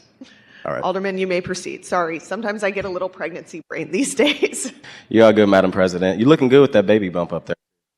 Alderman, can you walk through some of the changes? Because, I hear the alderman saying, Prop D is a horrible, from the 4th, Prop D is horrible, and and we're cleaning up that mess now. But again, I think if you read the legislation, you'll read the changes that we're making does not address the things that were Prop D. So can you walk through some of those changes that this legislation actually would address when cleaning up the election code?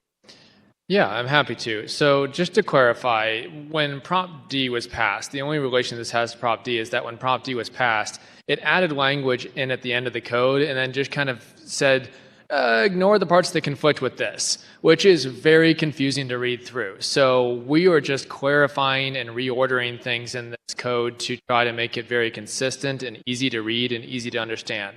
So what this bill does is it cleans up language throughout Chapter 2 regarding political parties, as St. Louis now does not have partisan elections. It reorders the election code to be in chronological order of events instead of jumping all over the place. It clarifies that order of events has nothing to do with Prop D at all, correct? No, that's just cleaning up the long code that we have when it comes to our election code, but that has nothing to do with Prop D that passed. Correct. Correct. It clarifies the process in case of a tie. Right now, we would have to refer to state statute, which actually sends it back to the Board of Aldermen to decide a tie, which feels like a survivor situation where we might have to vote a colleague off the island. To jump in again, that cleanup has nothing to do with what Prop D did. Nope. It clarifies how an election is called. Again, that is just simply how the Board of Elections calls an election. It is really to do with their process. And I think I should say at this point that really the way that voters will experience elections from this bill, if this bill is passed, will not really change. This is really clarifying the process in the code so that we have legal basis to justify how we've been running our elections and how we conduct our elections. So this bill also clarifies how petition signatures are counted. For instance, when you're collecting petitions to get on the ballot, it used to be the case that you can only sign one petition, but with approval voting, you can vote for more than one candidate. So this allows people to sign more than one petition if they'd like. This also strengthens the process for the Board of Elections and the Collector of Revenue to identify if candidates haven't paid their taxes in full, just adding a second layer in of checking to make sure that everyone's paid their taxes. It clarifies Board of Election policies like ballot order. As I mentioned, it changes the filing fee. Again, nothing to do with Prop D. It clarifies the process for special elections. We are eliminating the primary. I think that was actually a complaint I heard. We're eliminating the primary in a special election if there's only two candidates so that we're not holding a completely unnecessary primary for a case where there's two candidates who are going to go on in the first place. And it also adds that there are going to be, if the charter changes in the future, it's flexible so that it can adapt with that instead of having to go back and revisit the code again. Finally, it takes out old language that's no longer relevant, as previously mentioned. So a lot of it is general cleanup. I did hear the Alderwoman from the 12th say that we are, per the charter, supposed to go back and revise the codes. And that is actually what my office has been working on. Is stay tuned, and when we come back from Christmas break, I'll have one for forestry. So this is something that I think we should be doing as a board, and this is something we took on in my office because we believed it was necessary. We really think our elections are important because when people can understand how we run our elections, we can restore faith in our democracy, which I think is important in our country right now. Yeah.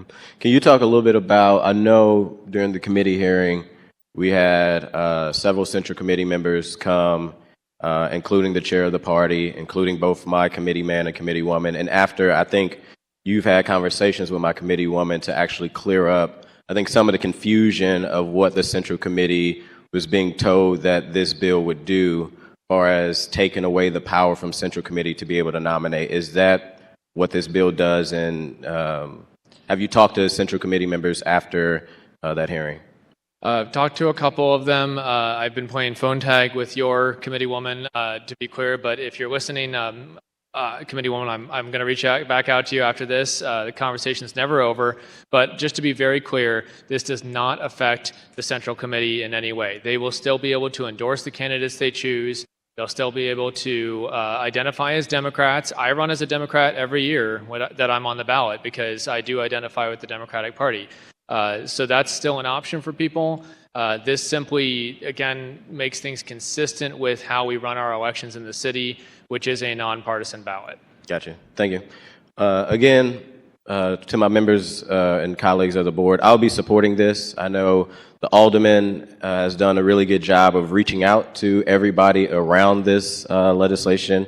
I think you attempted to reach out to every single alder to make sure before we got to the floor that anybody had questions, concerns, that we could have had that dialogue. But it's also good to do that on the floor. We can make changes on the floor. But I think it's important, as we are talking about this piece of legislation, that it is a cleanup of the code. This is not in spirit of Prop D. Are there some things in the code that, because of now Prop D, that it addresses nonpartisan elections and what that works with special election? Yes, but I would say about 85% of this bill cleans up things such as if there's a tie.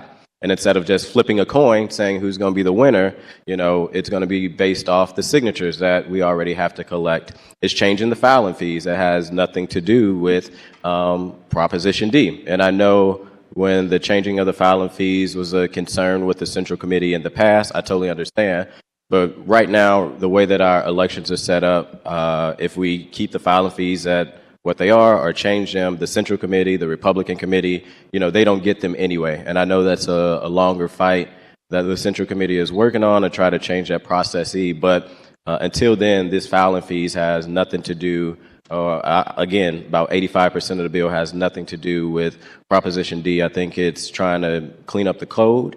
I think it's making our code a little bit more readable, and appreciate the Board of Elections for agreeing and supporting this so that we can support them when elections happen to make the process a little easier. So I'll be voting for it, and could you add me as a co-sponsor, Madam Clerk? Noted. Go Alderwoman from the 12th and then to the 4th. Alderwoman from the 12th. Madam President, members of the board, I'd like to from the 19th. He is We cannot hear misquoting. you now.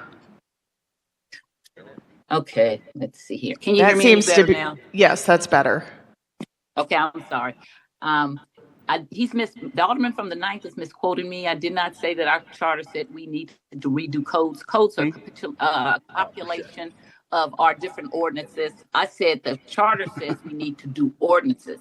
An ordinance and a code is not the same at all, and we need to learn that, okay? They're not the same. The code attempts to make it easier to know what the ordinance says, but you should always go back to the original document. So that is, the code is not what I said. I said the charter says we are supposed to redo ordinances.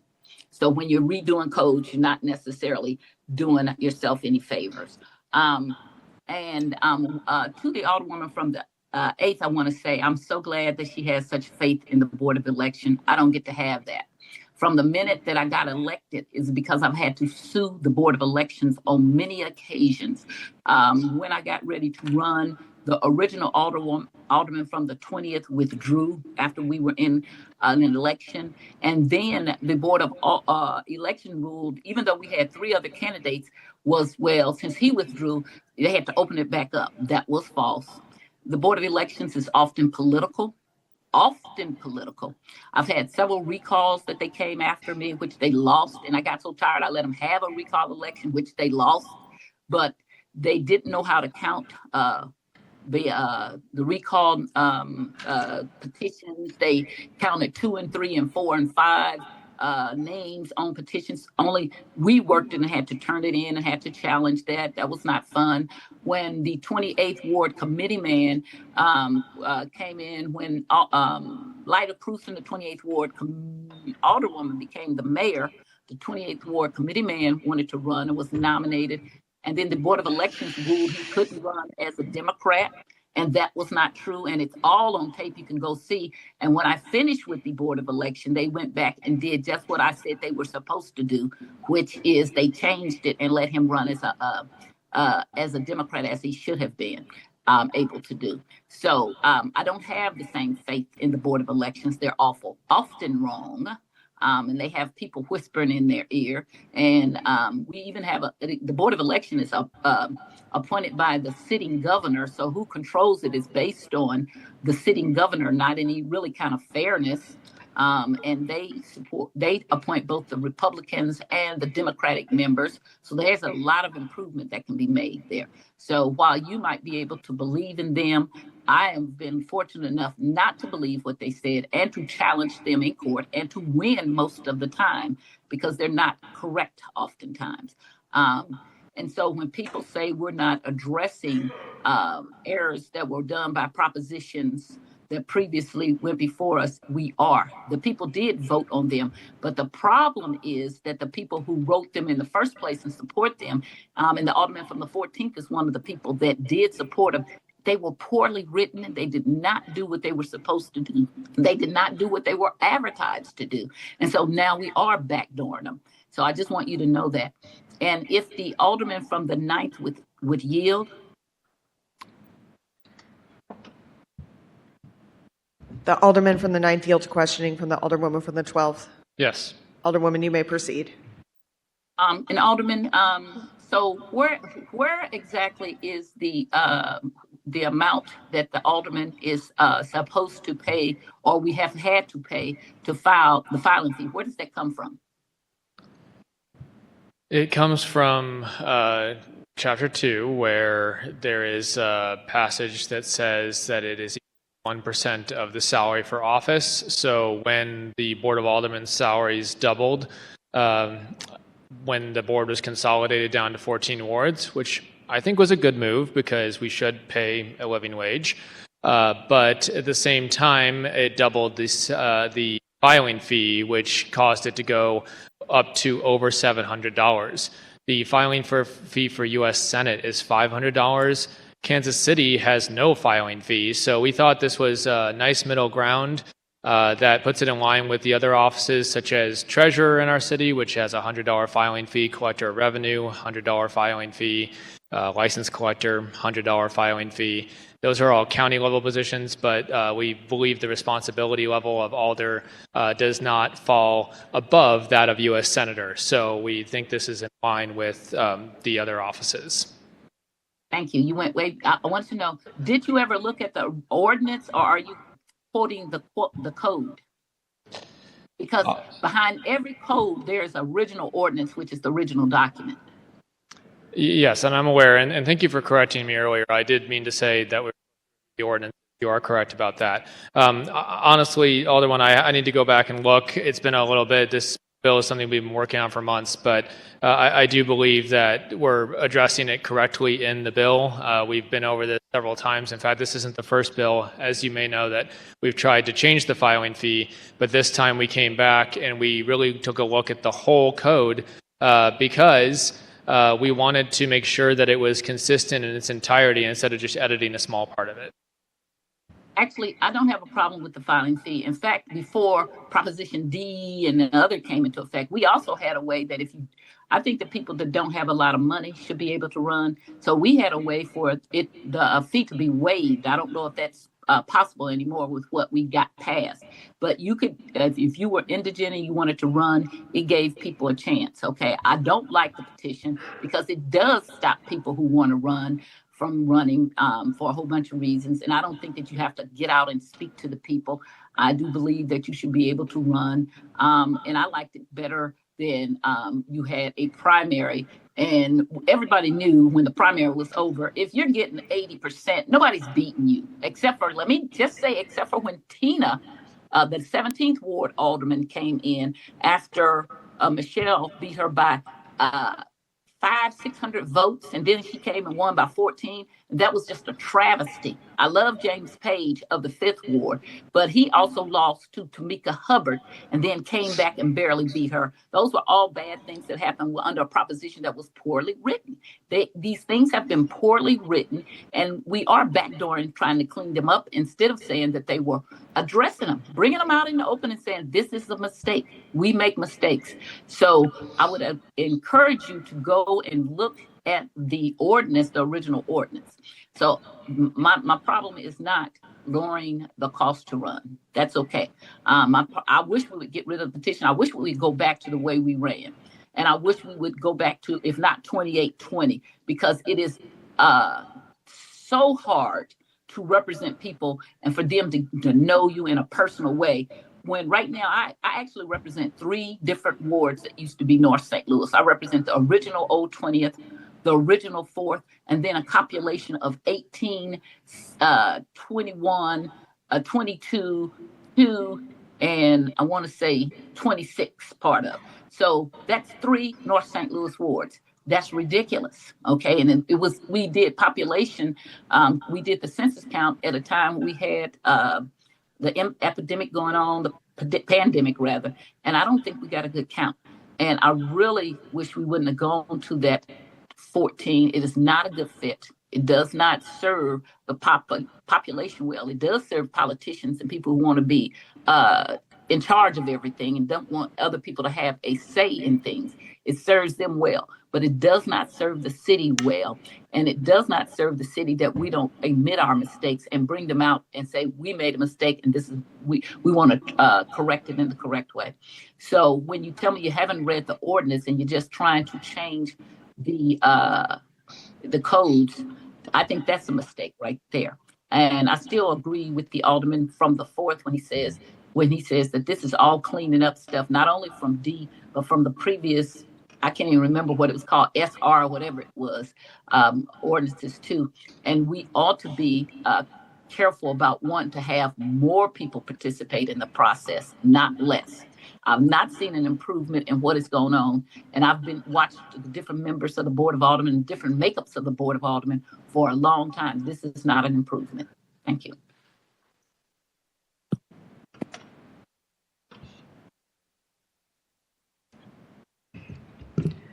Any further discussion? Alderman from the 4th. Thank you, Madam President, members of the board. I also just want to bring something up. that I think it's curious every time it works out this way. Sometimes we talk about Prop R, sometimes we don't.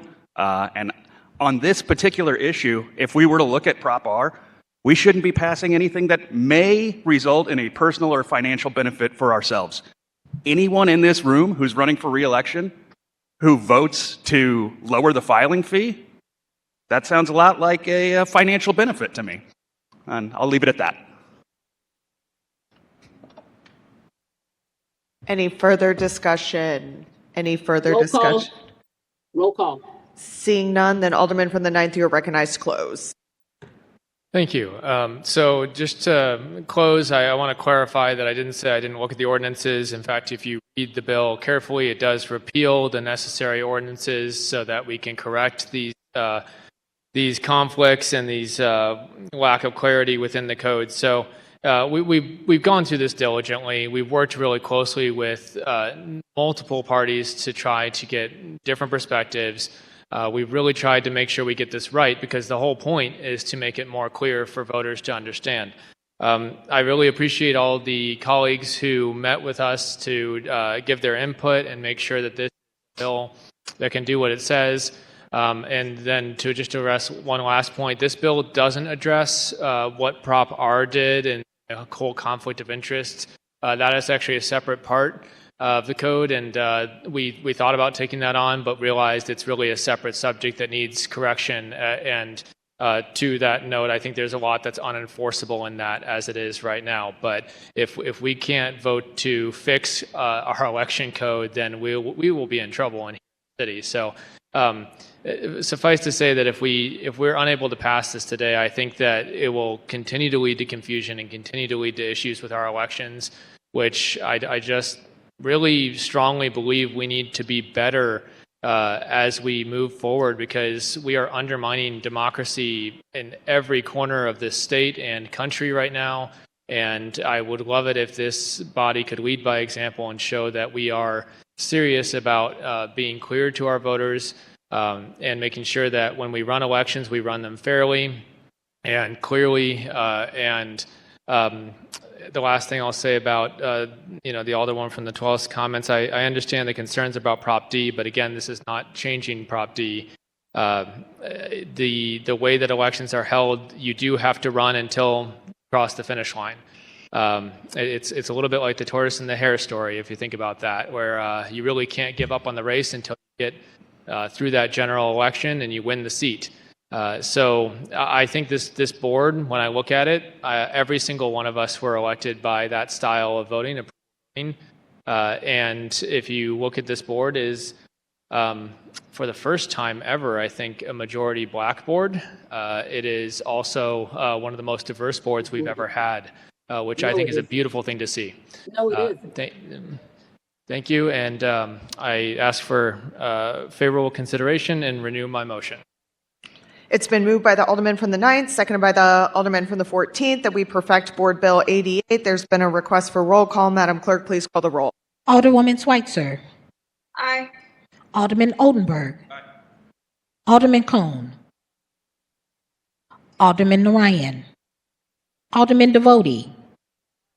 Alderwoman Velasquez. Alderwoman Sanier. Alderwoman Cox-Antwi. Alderman Browning. Aye. Alderwoman Clark Hubbard. Aye. Alderwoman Keys. Alderwoman Tyus. No. Alderwoman Boyd. Alderman Aldred.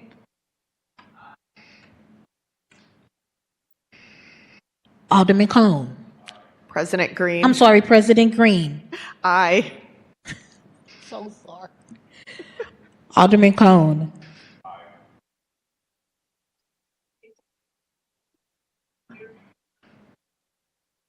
Alderwoman Boyd. Aye. 12 aye votes, 2 noes, and 1 present. By your vote, you sustain the motion from the Alderman from the 9th to perfect Board Bill 88.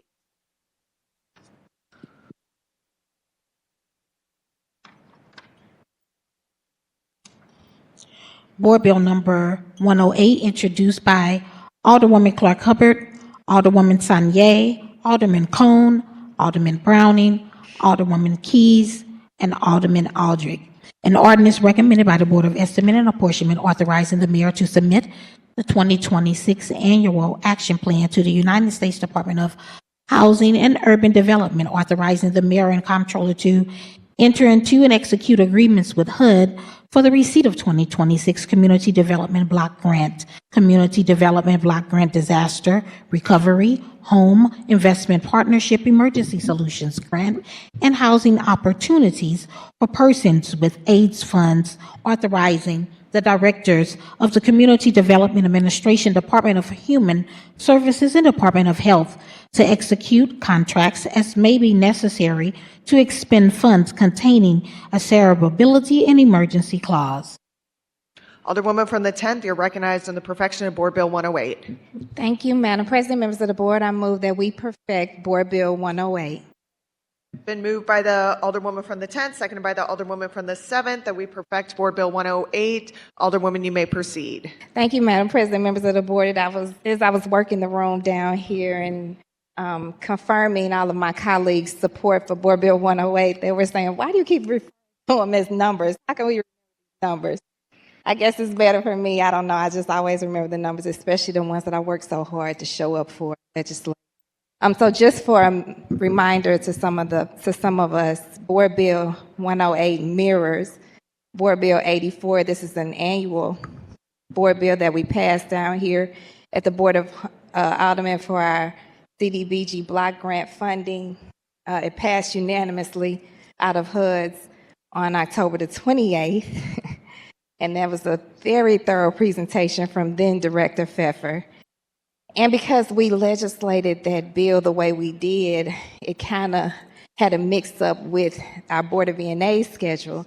So we had to now re-legislate and accommodate it going back through E&A, which they held a special meeting, which we do appreciate the flexibility on both ends, not just down here at the Board of Aldermen, but from the mayor's office and the comptroller's office, Board E&A, to legislate it in E&A, and then we came back down here and did our very important part, right, during a 4-hour HUD's meeting to re-legislate and pass it again unanimously out of the HUD's committee on this past Tuesday. So with that, I did work the room and see if anybody had any additional questions. Again, it mirrors that board bill.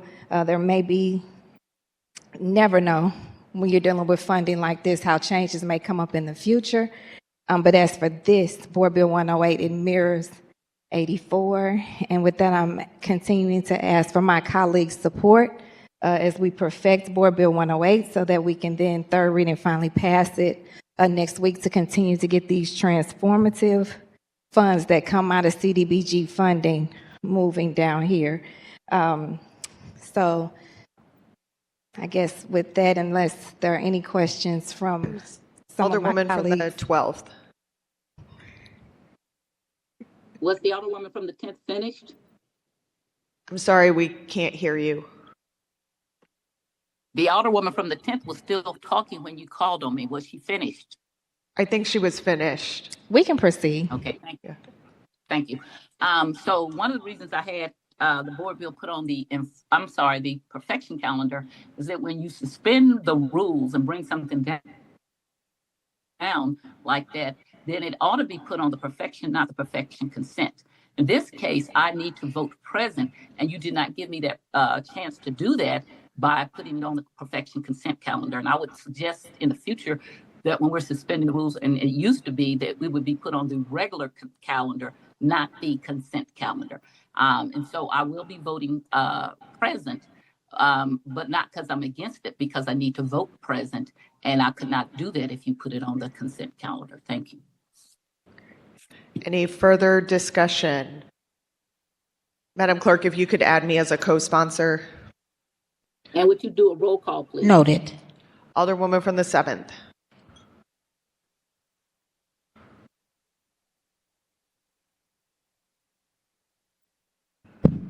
Thank you, Madam President, members of the board. I just wanted to thank the Alderwoman for bringing this forward and talk just very briefly about some of the things that these funds will be helping to fund. Today, we actually had a presentation that talked a bit about AIDS, and there is 2026 housing opportunities for person with AIDS in these funds that will be appropriated. There are some funds that are going to go to the Department of Human Services and the Department of Health as well. There is also 2026 Home Investment Partnership. There is 2026 Emergency Solutions Grant.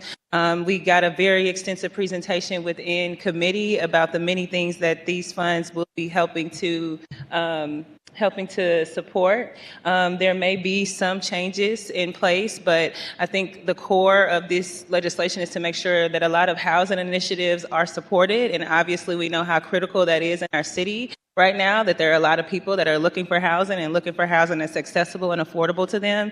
And that's really one of the core focuses and focus of these funds.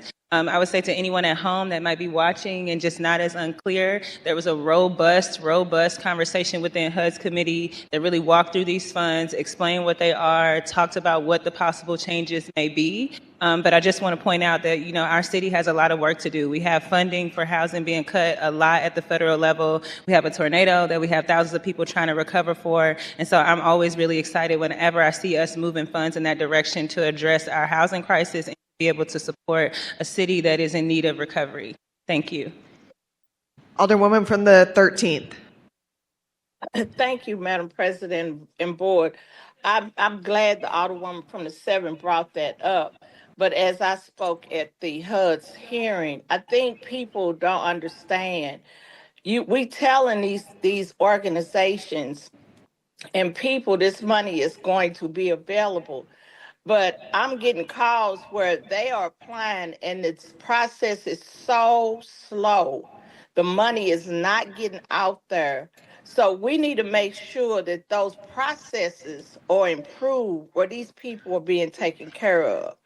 Because we are in a crisis situation from the tornado, and now it's cold.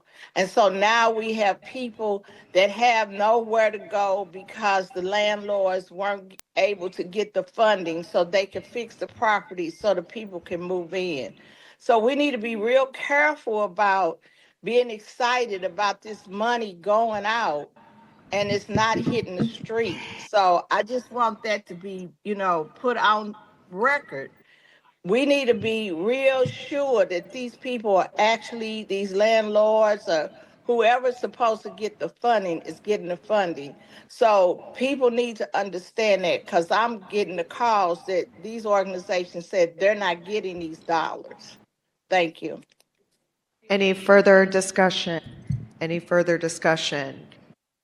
Seeing none, Alderwoman from the 10th, you're recognized to close. Okay, thank you. I had raised my hand just in case someone else needed, because I wanted to make sure I cleared that up directly after. Alderwoman Boyd, thank you for your comments and for uplifting those and continuing to uplift those. Just for clarity for the people watching, I want to ensure that they know that Alderwoman Boyd was referring to ARPA funding we had a very thorough presentation on this past meeting that we had, past HUD's meeting we had on Tuesday from the different departments in the city of St. Louis.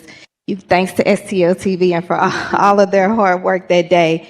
They have rather captured that, and you can go back and watch that. But again, just for clarity today, Board Bill 108 is not funding or allocating funding or impacting any of the ARPA funding. It is the recommended 2026 annual action plan for our CDBG, our Community Development Block Grant funding.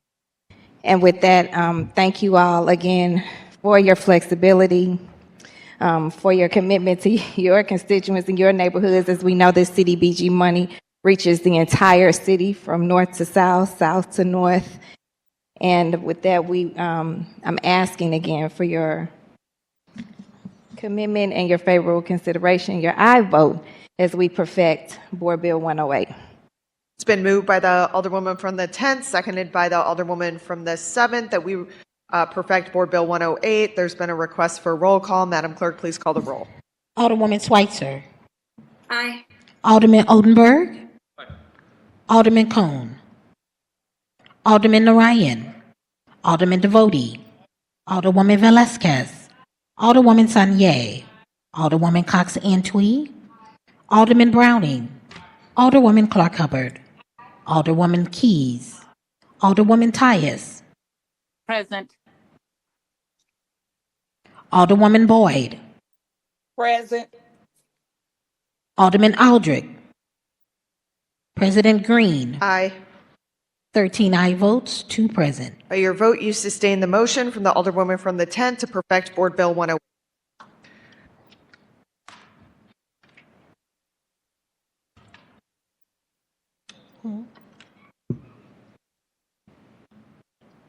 And that is the extent of board bills for perfection. Report of engrossment.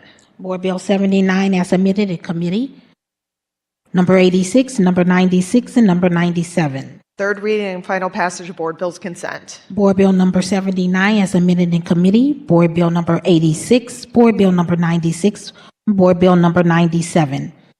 Alderwoman from the 10th, you're recognized in the motion to adopt the third reading and final passage of Board Bills on the consent calendar. Thank you, Madam President, members of the board. I move that we adopt the third reading and final passage of board bills on the consent calendar. It's been moved by the Alderwoman from the 10th, seconded by the Alderman from the 3rd, that we adopt the third reading final passage of Board Bills on the consent calendar. Is there any discussion? Seeing none, Madam Clerk, please call the roll. Alderwoman Schweitzer. Aye. Alderman Oldenburg. Alderman Cone. Alderman Narayan. Alderman Devoti. Alderwoman Velasquez. Alderwoman Sanye. Alderwoman Cox Antwi. Alderman Browning. Alderwoman Clark Hubbard. Alderwoman Keys. Alderwoman Tyus. Alderwoman Boyd. Aye. Alderman Aldrich. President Green. Aye. Alderwoman Velasquez. Alderwoman Tyus. Aye. 15 aye votes. By your vote, you sustain the motion from the Alderwoman from the 10th to third read and finally pass the aforementioned bills. Third reading and final passage of Board Bills. We have none. We can dispense with line item 20. Reported the finally passed and signed by the President. Board Bill 79 as amended in committee. Board Bill number 86, 96, and 97. All other business being suspended, the President shall in open session affix her signature hereto to the end that these may become law.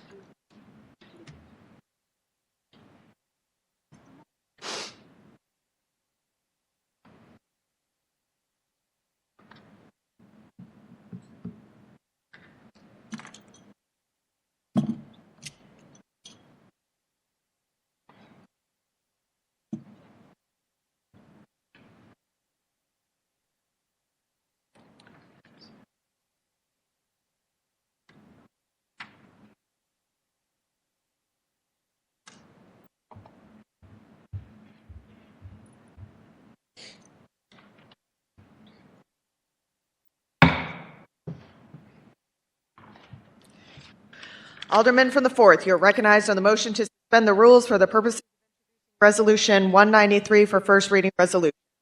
Thank you, Madam President, members of the board. I move that we suspend the rules for the introduction of Resolution 193.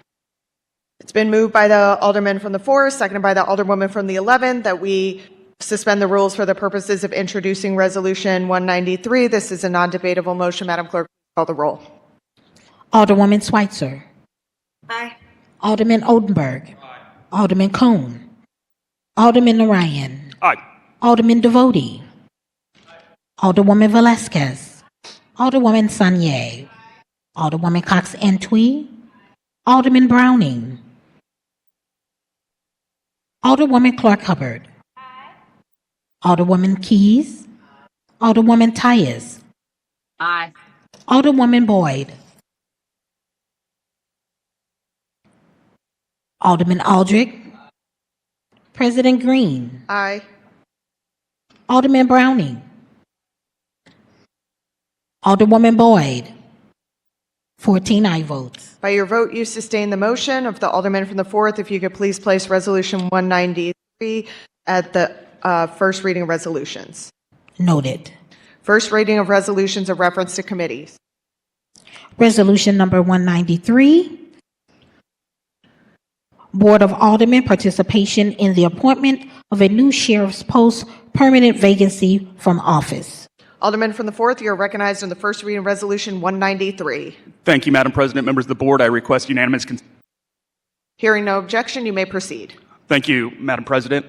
Resolution 193 is a resolution that basically directs the city councilor that the Board of Aldermen considers itself a necessary party in the event of any litigation surrounding the replacement of Sheriff Montgomery if he's removed or resigns from office.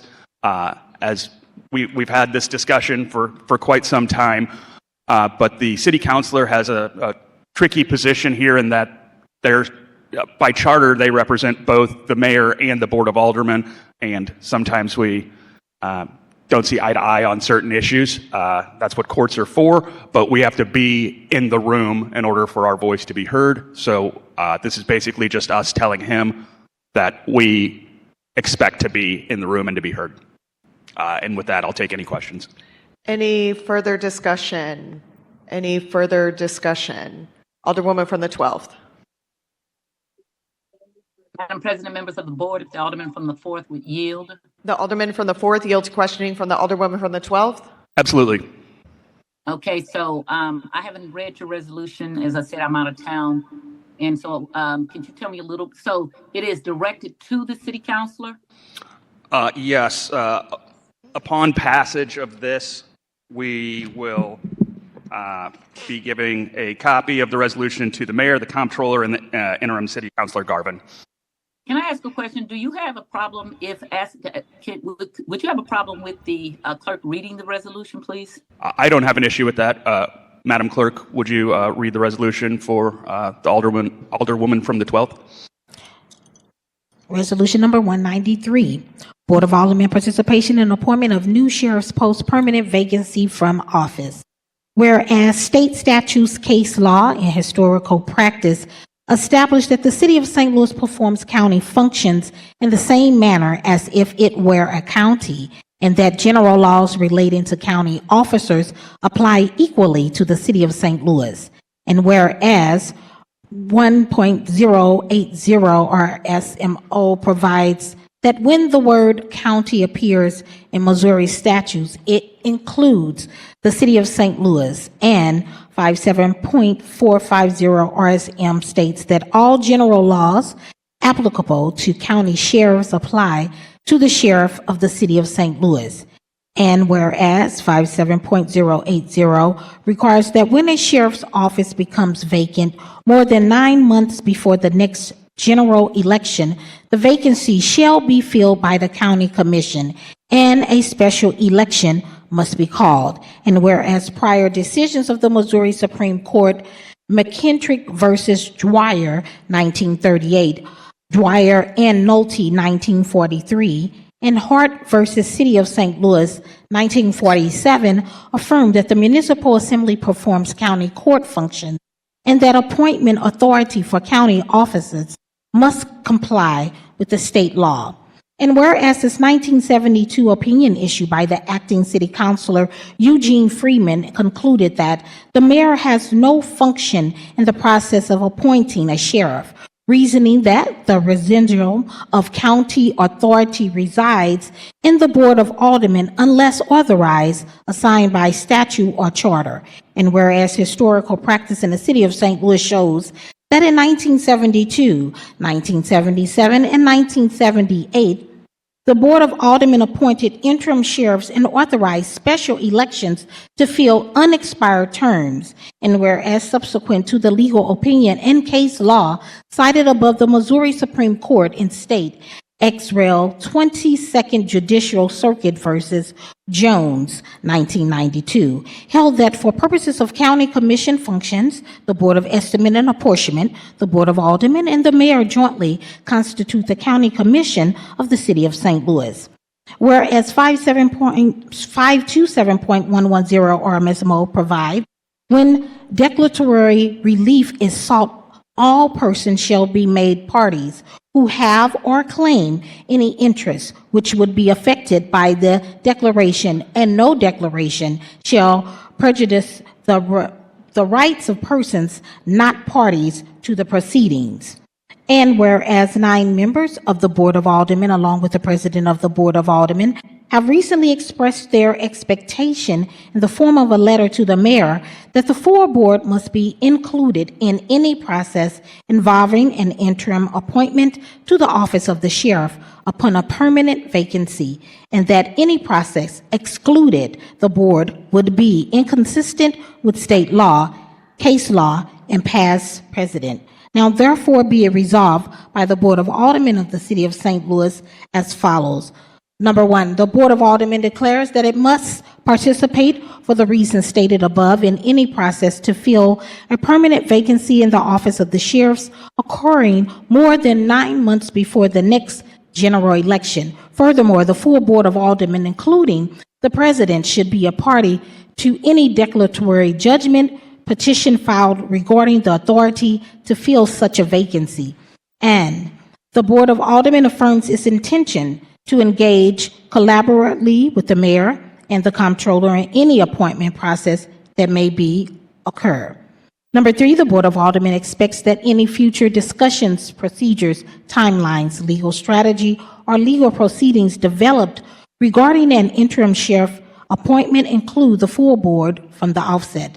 And number 4, the clerk of Board of Aldermen shall transmit a copy of this resolution to the mayor, the comptroller, and the interim city councilor upon this passage. Introduced this 5th day of December 2025 by the Honorable Brett Ryan, Alderman, 4th Ward, co-sponsors. Megan Green, President of the Board. Alderman Honorable Ann Schweitzer, 1st Ward. Tom Alderman, 2nd Ward. Alderman Shane, 3rd Ward. Alderman Devote of the 5th Ward, Alderwoman Velasquez of the 6th Ward, Alderwoman Sanye of the 7th Ward, Alderman Browning of the 9th Ward, and Honorable Rasheen Aldrich of the 14th Ward, adopted this 5th day of December 2025.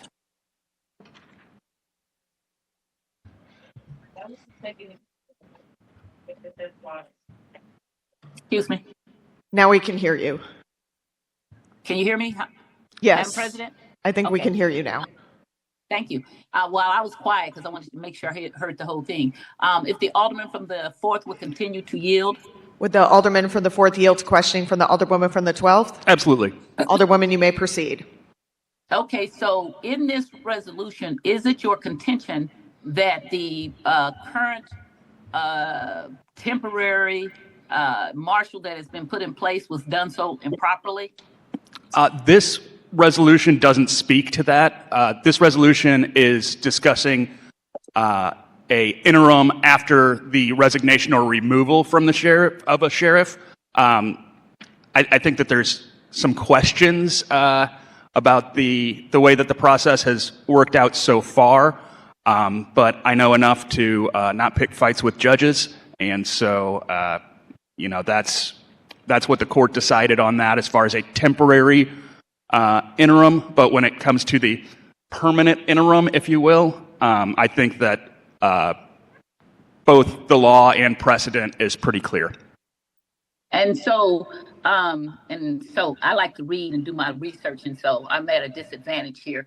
So it is your contention that the Board of Aldermen, the E&A, and who else? What was the third party that should be at the table, or was it only 2?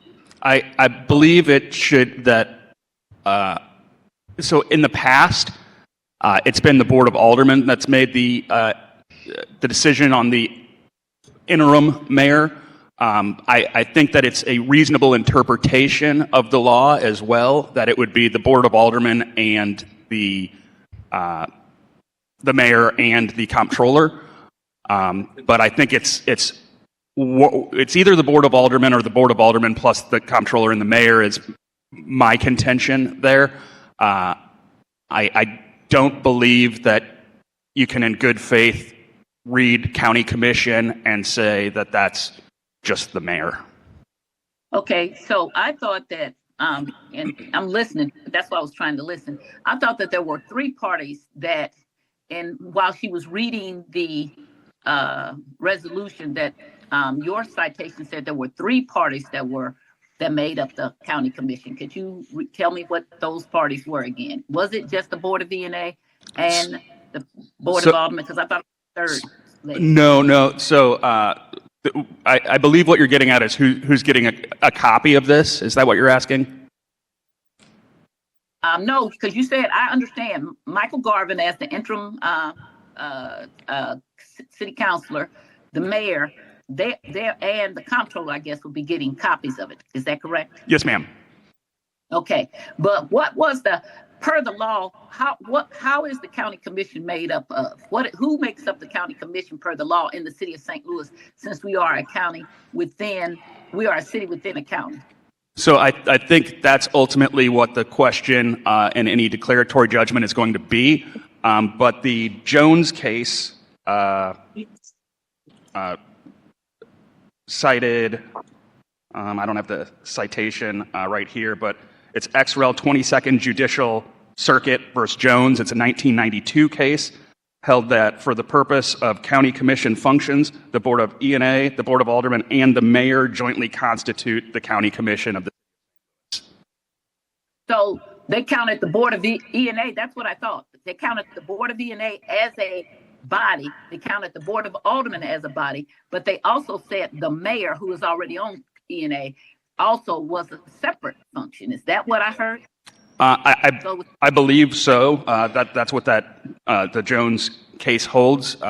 It does create kind of a strange situation wherein both the president of the Board of Aldermen as well as the mayor of the city of St. Louis would be there kind of twice. But if you think about it, the president of the Board of Aldermen basically votes twice on everything. Correct.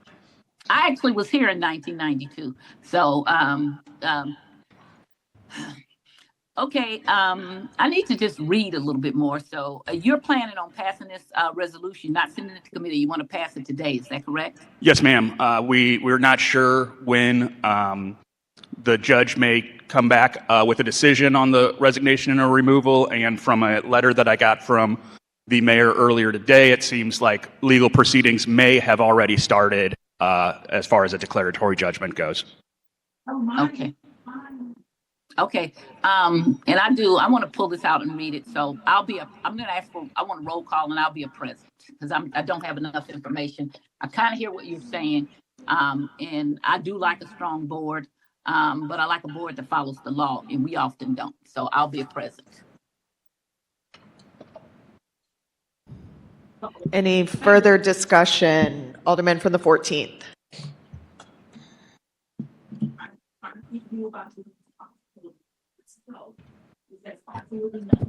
Thank you, Madam President, members of the board. I'll keep this short. I do want to thank the Alderman for filing this resolution. I think there's a lot of confusion on as far as like the permanent removal of the sheriff and who has authority, even though there has been a precedent that has been set, I think in the past when the sheriff was removed, that it was at the board.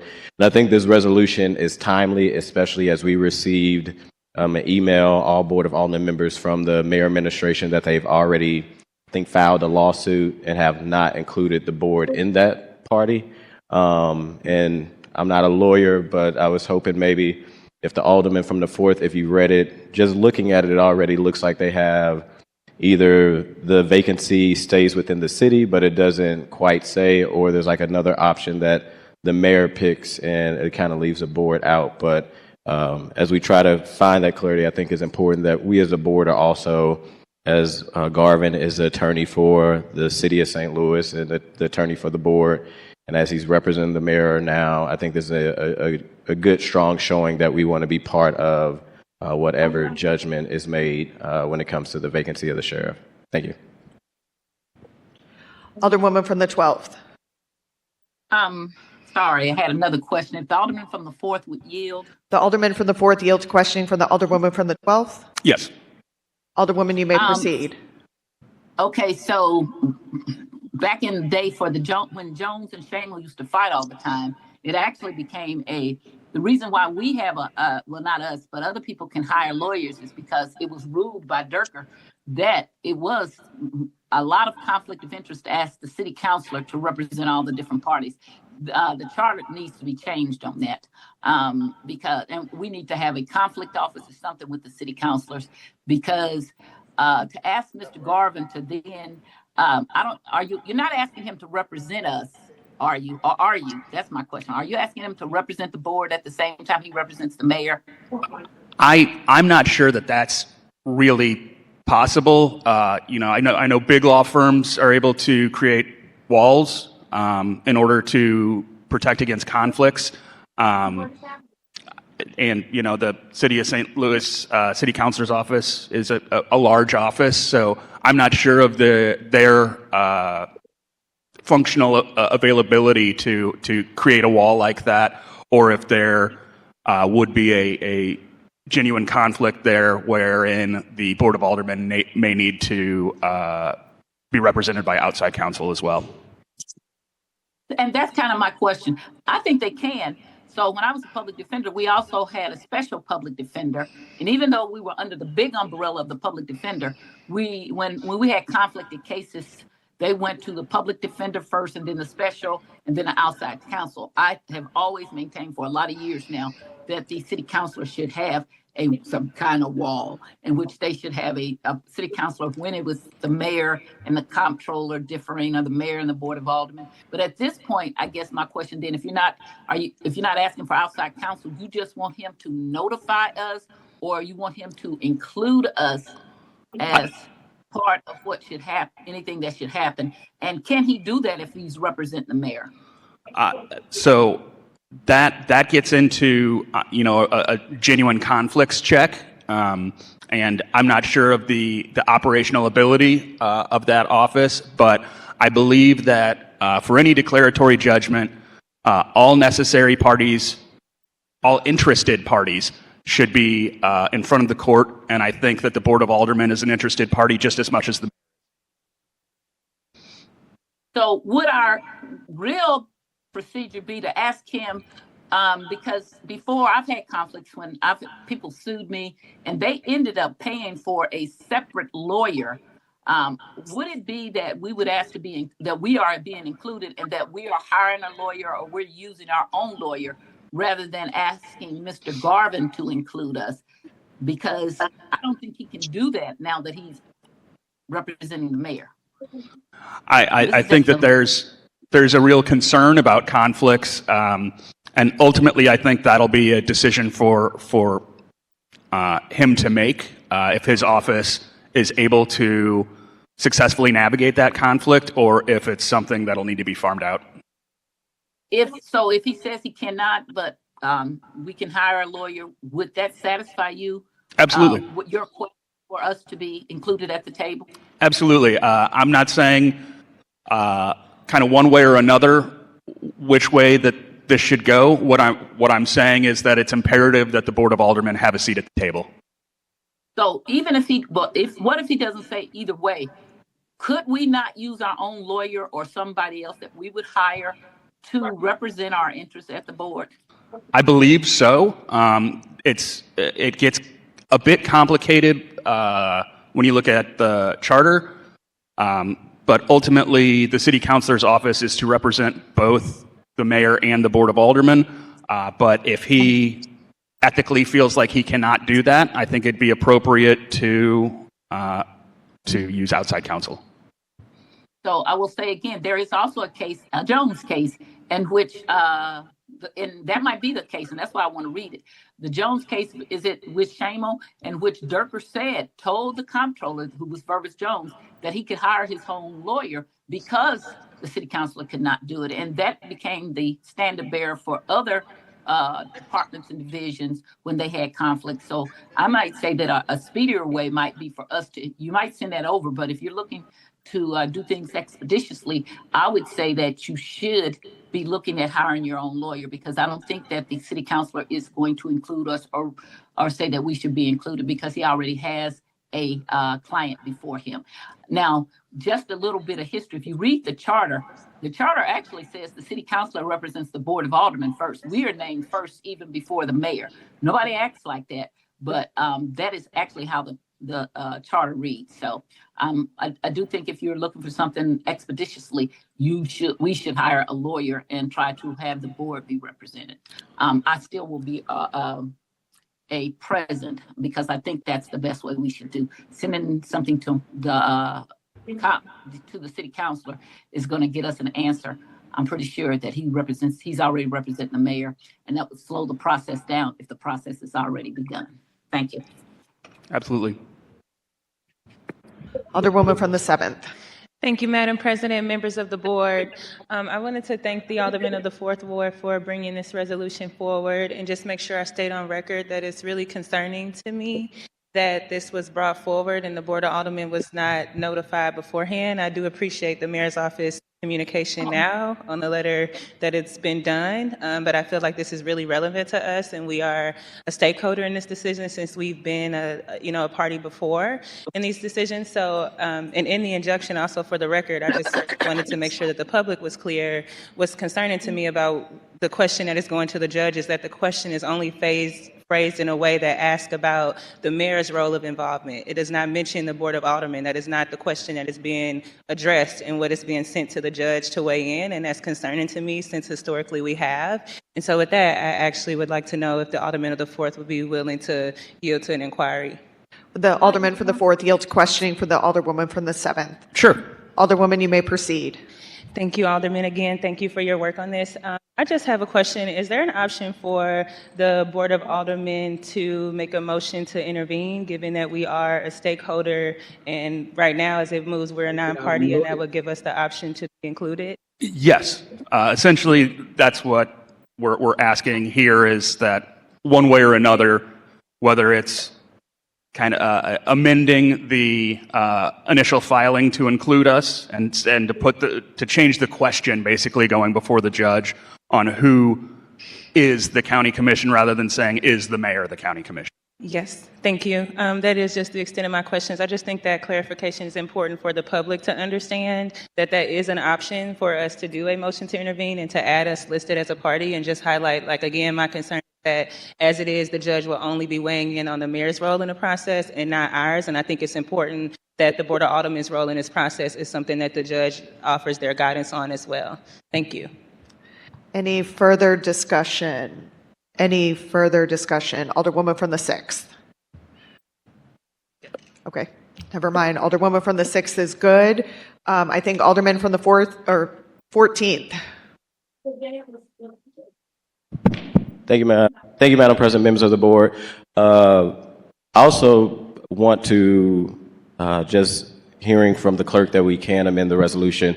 As I read the resolution, when it comes to intervening, I don't know if the alderman may be willing to add a whereas where we're making it very clear that by passing this, that we're asking to intervene on the current. Now, you know, when this resolution was being drafted, there was no filing from the city of St. Louis. Now that there is a filing, if there is the potential of maybe adding a new whereas where we're making it very clear by passing, the board is taking a stance to intervene on the current judgment that has now been filed. But as an alderwoman from the 7th was speaking, I think the resolution it's clear that we want to be part of the process, but I don't think we're making it very clear that we would like to, now that something is filed, to intervene on the current filing that is out there.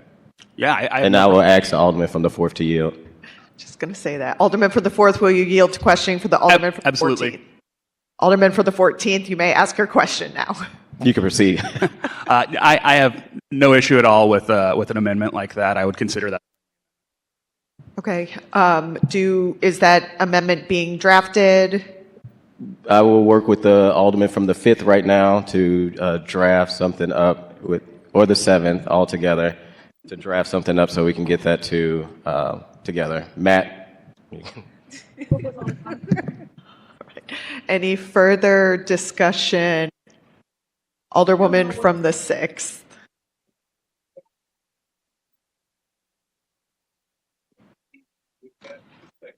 I'd like to request a roll call for this vote when that happens. Okay. Thank you. Any further discussion? Any further discussion? Alderwoman from the 12th. Madam President, members of the board, I will say this again. The reason why the draft was for the mayor is because that's who the city councilor's client is. You do not have to ask for permission to do a motion to intervene. I've done them on several occasions. We have a right to get our own lawyer and do a motion to intervene. But at this point, saying we want to be included, okay, we want to be included. I would not, if I was the city councilor, I would say, thanks a lot, need to get your own mayor. Need to get your own a lawyer, because I'm representing this, because obviously we have some divergent interests at this point. Okay, so you can do all of that, and that process will be slowed down. I do not agree with, now as I hear more about it, I don't agree with sending it to the city councilor at all, because he has a client, and that is the mayor. And he cannot, if the mayor wishes to take this on and did not include us, unless the mayor is willing to add us, which I don't know why she would, because she's a separate entity. In listening to the alderman from the 4th say the mayor has it, then the board of VNA, then the board of aldermen, we're 3 separate entities. And so she has a right as the mayor to ask the city council to represent her interests, and that does not necessarily coincide with the interests of the board of VNA and or the board of aldermen. And so I think that I would not, if I were the city councilor, acting city councilor Michael Garvin, bring us in. And I think we need to look at getting our own lawyer if this is something we really want to pursue. And we do not have to ask permission for a motion to intervene. Thank you. Any further discussion? Any further discussion?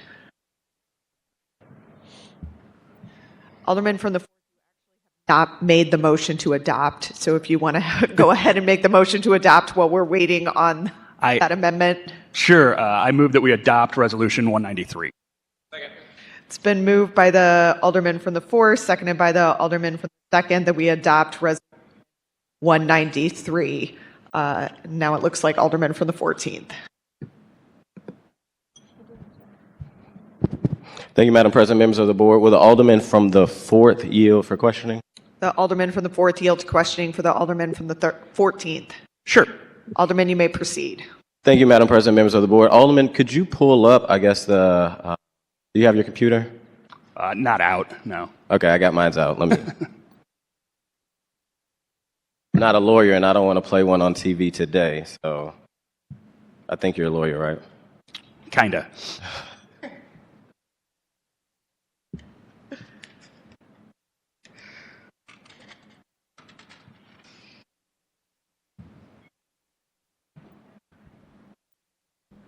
So what I put in front of you is the motion that it looks like that the mayor has made on behalf of the city of St. Louis, trying to figure out what is the next steps. As you read that filing, and I know you're just skimming over it first time you've seen it. Also, this is, we received, I think, this documentation today, roughly around like 10:30, 11. The meeting had already started, yeah. Yeah. So were you made aware of this motion or the filing that was made on behalf of the city of St. Louis? I was aware that the mayor's office thought that the process moving forward would be to get a declaratory judgment to figure out, to make sure that we were doing it the right way, basically. Okay. And I think we got the email roughly about 11:03. So we were deep in the thick of things for us, our day-to-day operations. As you read that, do you get the sense that it's saying the city and the mayor are leaving out the Board of Aldermen? From what I'm looking at, at this point, it looks like this motion is only asking about the the mayor's right to make this appointment. That's the way that you read it? Yes, at first glance. Okay. And historically, I know you talked about like in the past have, can you talk about maybe some historic content? Have the board been part of those filing in the past? Sure. So in 1972, 1977, and 1978, there was vacancies in the sheriff's at the sheriff position, and in each of those instances, the Board of Aldermen both made the interim appointment as well as set up the special election.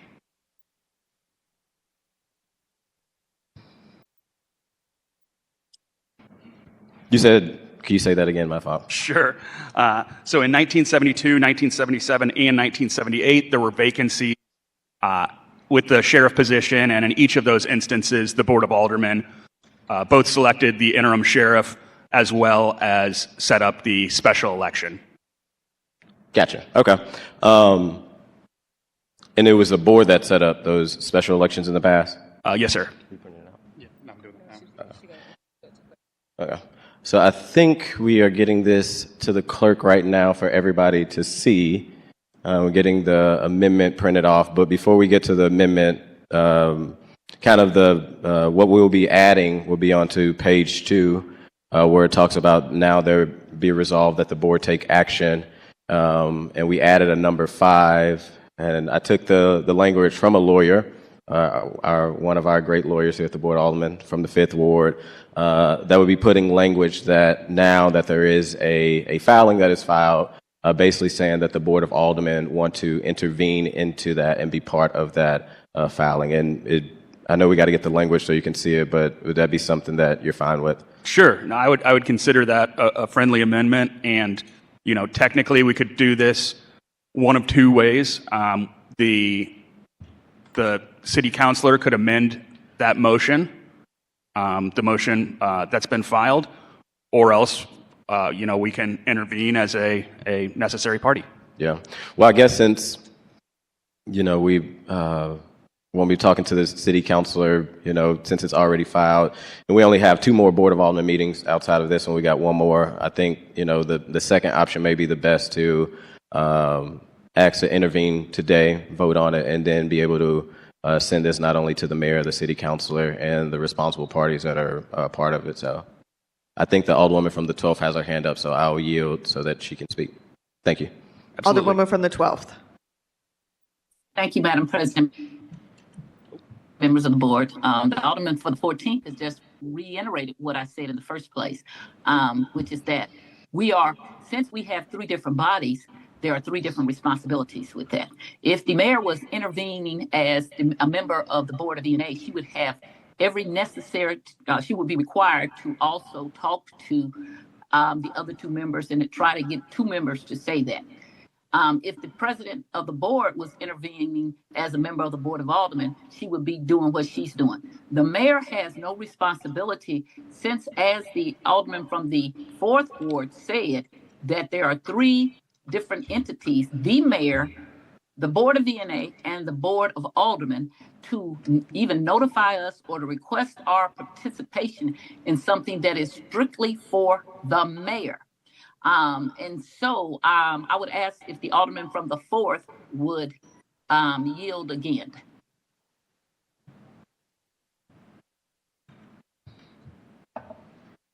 The Alderman from the 4th yields questioning from the Alderwoman from the 12th. Sure. Alderwoman, you may proceed.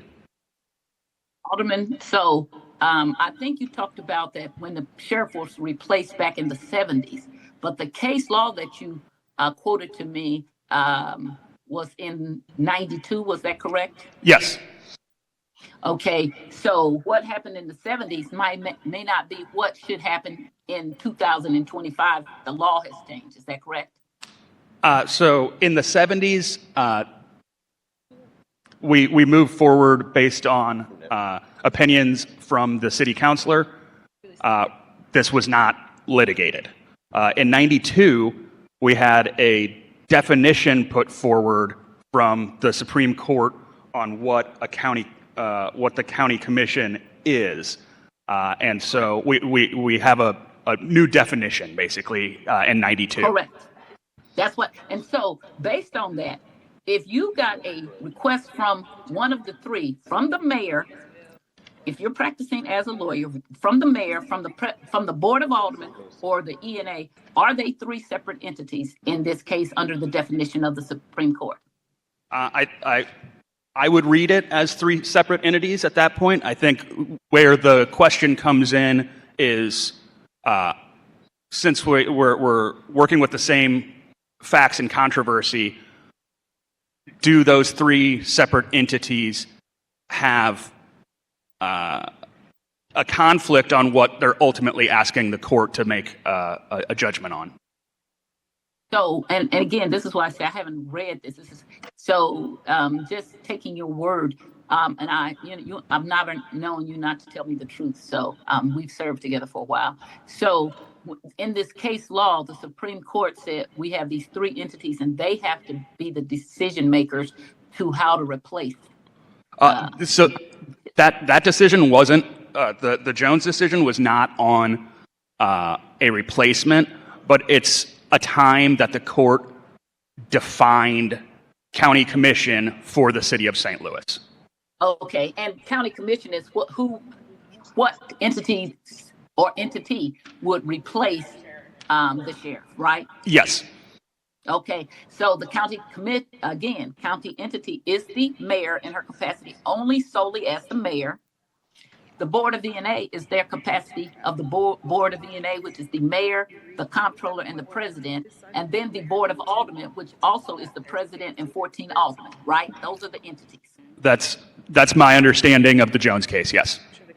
Okay, did it go into what would happen? Do you have to have the majority, which I think is what happens with with the Board of Aldermen being one instance, and then the mayor another one, and then the Board of VNA another one? So if you have, for instance, the mayor and the Board of VNA saying one thing and the Board of Aldermen saying another, did they go into what would happen if the three entities disagreed, or if two of the three entities agreed and the third entity did not agree? They really didn't go into that in this instance. They just made the definition. Okay, all right. But in normal procedures, if you have a vote, if the mayor has a vote and the Board of VNA has a vote and the Board of Aldermen has a vote, and they're not counting on how many people, then two of the entities could make the decision and the third could disagree. Potentially. Yes. Okay. Again, I would suggest you're doing all of this the wrong way. You should get a lawyer and do a motion to intervene. That would be my suggestion. You can do it this way. If I was Michael Garvin, acting city councilor, I would say I have a client already and you need to get a lawyer because we have a conflict at this point. Thank you very much. Absolutely. Alderman from the 14th. Thank you, Madam President, members of the board. Before I offer my amendment, I do want us also and point back as we're talking about state statute, statute 57.080, vacancy in office, and it talks about the vacancy pertaining to the sheriff's office. And it actually, as you continue to read it, it says it's very clear that the county commission is the body that picks. And I know that the alderman has talked about that.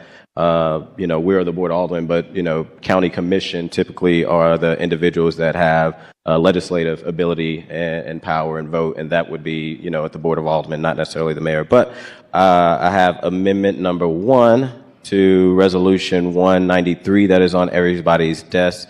It has been sent to the clerk, and I'll read it, but I would ask to adopt amendment number 1 to resolution 193. It's been moved by the Alderman from the 14th, seconded by the Alderwoman from the 7th, that we adopt amendment number 1 to resolution 193. Alderman, you may proceed. Thank you, Madam President, members of the board. So amendment number 1 would amend resolution 193 starting on page 2, adding point 5, said that the Board of Aldermen affirms it is intention to intervene in the preceding case of the City of St. Louis versus the State of Missouri filed this same date in the appropriate, it should say engage, so that's a little scrivener's error, instead of engage independent counsel to represent the Board of Aldermen interests in this case. And I do want to thank Alderman Devotee, Alderwoman Sanye, my LA Matt, Alderwoman from the 7th LA David for kind of pulling this together really quickly for this amendment, and I'll open up for any questions. Any questions on the amendment? Any discussion on the amendment? Seeing none, then it's been moved by the Alderman from the 14th, seconded by the Alderman from the 7th, that we adopt amendment number 1 to Resolution 193. There's been a request from roll call. Madam Clerk, please call the roll. Alderwoman Schweitzer. Aye. Alderman Oldenburg. Alderman Cone. Alderman Narayan. Alderman Devotee. Alderwoman Velasquez. Aye. Alderwoman Sanye. Alderwoman Cox Antwi. Alderman Browning. Alderwoman Clark Hubbard. Alderwoman Keys. Alderwoman Tyus. No. I said if you were to. Alderwoman Boyd. Aye. Alderman Aldrich. Aye. President Green. Aye. Alderwoman Cox Antwi. We have 13 aye votes and 1 no. By your vote, you sustain the motion. For the Alderman from the 14th, Alderman from the 4th, you can now make a motion to adopt Resolution 193 as amended. I move that we adopt Resolution 193 as amended.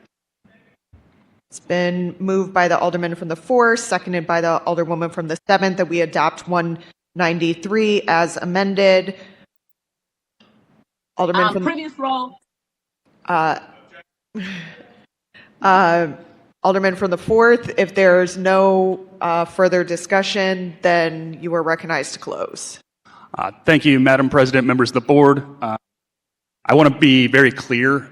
This resolution is not about picking a fight with the mayor's office over who's going to serve as sheriff for 10 weeks. What this is making sure that we're protecting this institution, basically. The history, the precedent says that we should be involved in this process. And at the federal level and the state level, we're seeing executive grabs. And I think it's important that legislatures stand up and protect what is theirs. And with that, I ask for your favorable consideration. It's been moved by the Alderman from the 4th, seconded by the Alderwoman from the 7th, that we adopt Resolution 193 as amended on the floor. Madam Clerk, please call the roll.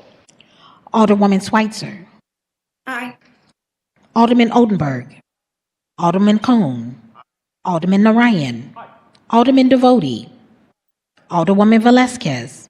Alderwoman Sanye. Alderwoman Cox Antwi. Alderman Browning. Alderwoman Clark Hubbard. Alderwoman Keys. Alderwoman Tyus. No. Alderwoman Boyd. Aye. Alderman Aldrich. President Green. Aye. Alderwoman Cox Antwi. 14 aye votes, 1 no. By your vote, you sustain the motion from the Alderman from the 4th to adopt Resolution 193 as amended.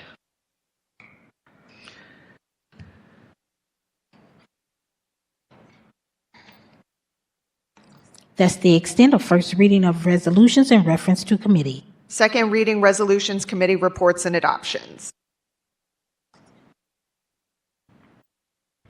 Report from Personnel Committee.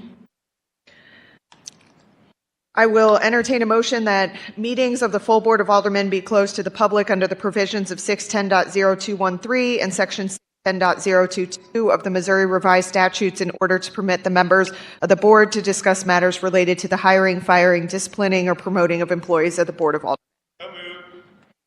It's been moved by the Alderman from the 3rd, seconded by the Alderwoman from the 10th, that we go into closed session. Madam Clerk, please call the roll. Alderwoman Schweitzer. Aye. Alderman Oldenburg. Alderman Cone. Alderman Narayan. Alderman Devoti. Alderwoman Velasquez. Alderwoman Sanye. Alderwoman Cox Antwi. Alderman Browning. Alderwoman Clark Hubbard. Alderwoman Keys. Alderwoman Tyus. Aye. Alderwoman Boyd. Aye. Alderman Aldrich. Alderman Aldrich. President Green. Aye. Alderman Oldenburg. 14 aye votes. For your vote, you sustain the motion. From the Alderman from the 3rd, STLTB, if you could please place us in closed session, and if everyone could please vacate the chambers except for the clerk and members of the board.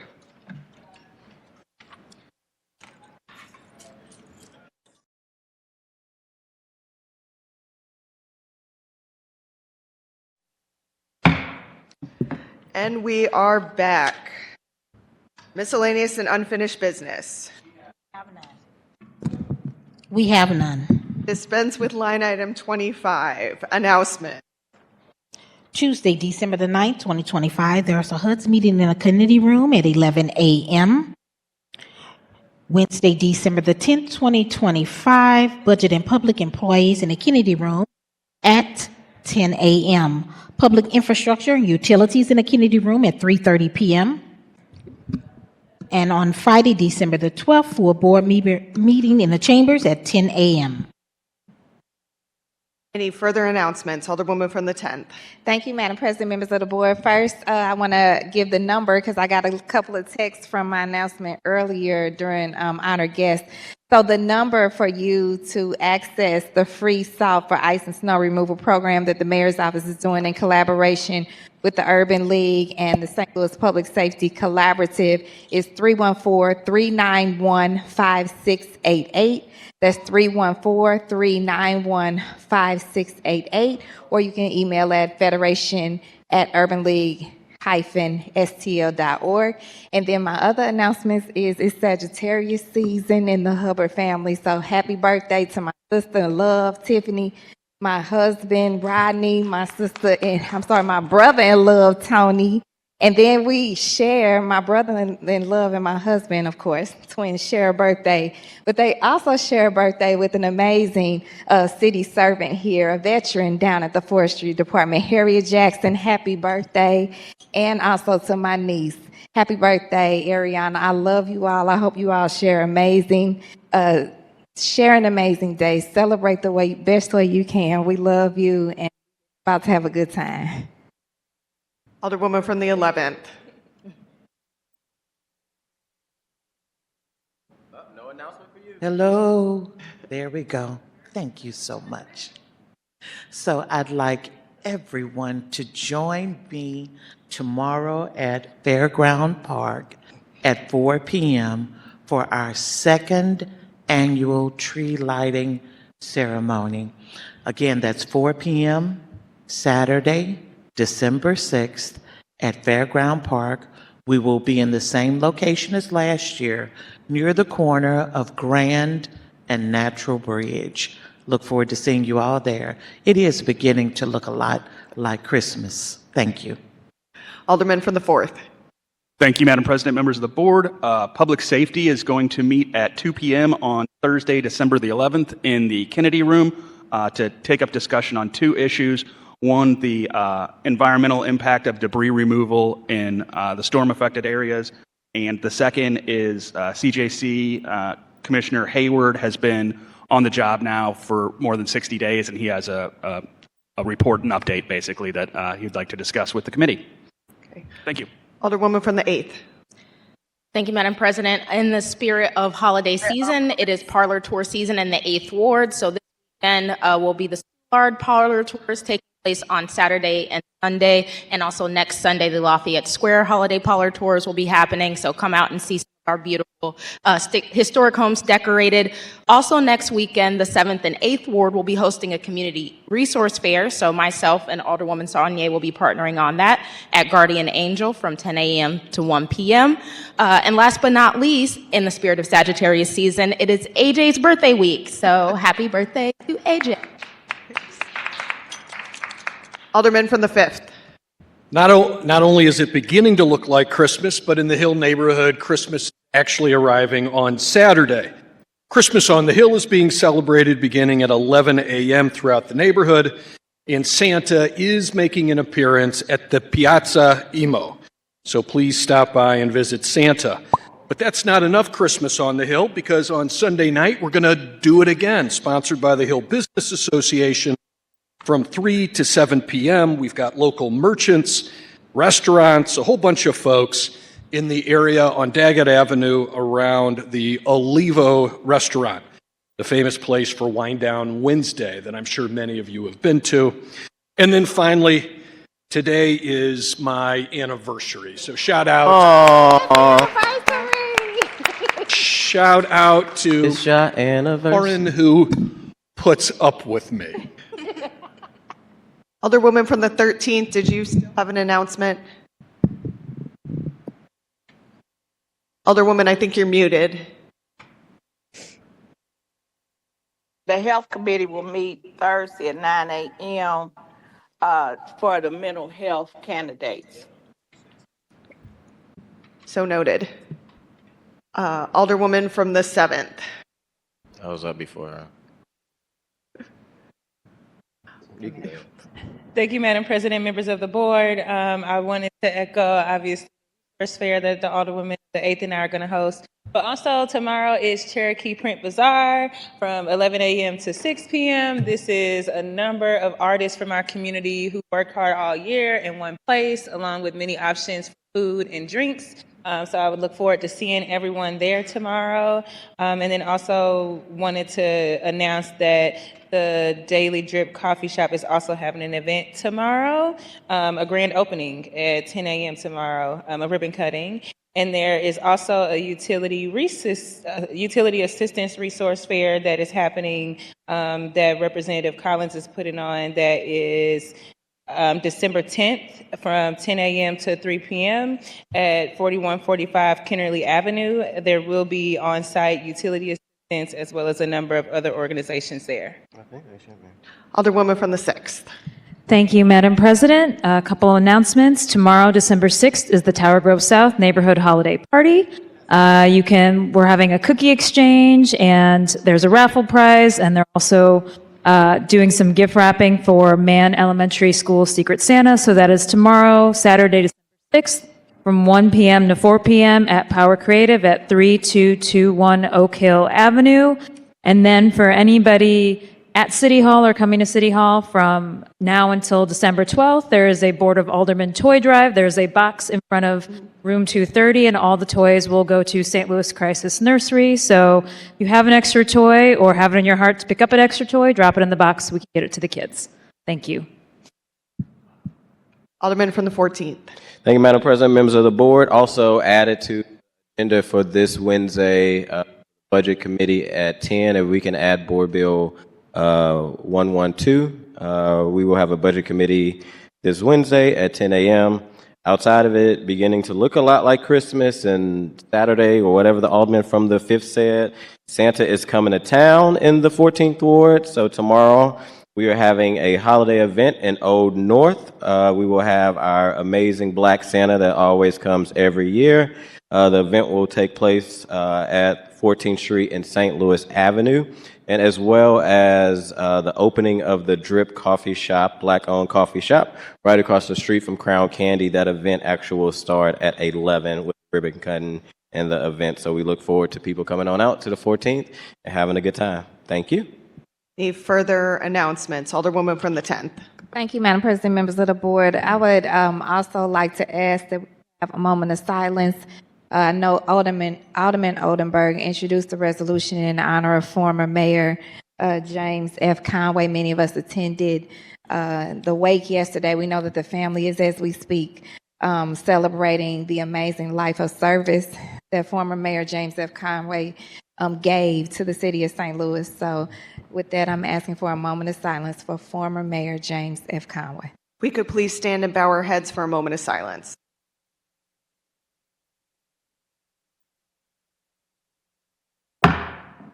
Thank you. Any further announcements? Any further announcements? Seeing none, Alderwoman from the 10th, you're recognized to the motion to excuse. There is no one to excuse this morning. We were all members were present, and most especially Alderwoman from the 1st and Vinny. Yes. Thank you. Welcome, Vinny. Alderwoman from the 10th, you are recognized on the motion to adjourn. Thank you, Madam President. Members of the board, I move that we adjourn until Friday, December 12th, 2025, in the Board of Aldermen chambers at 10 a.m. It's been moved by the Alderwoman from the 10th, seconded by the Alderwoman from the 7th, that we adjourn until Friday, December 12th, 2025, in the Board of Aldermen chambers at 10 a.m. All those in favor signify by saying aye. Aye. Opposed? Aye. Motion carries. We are adjourned.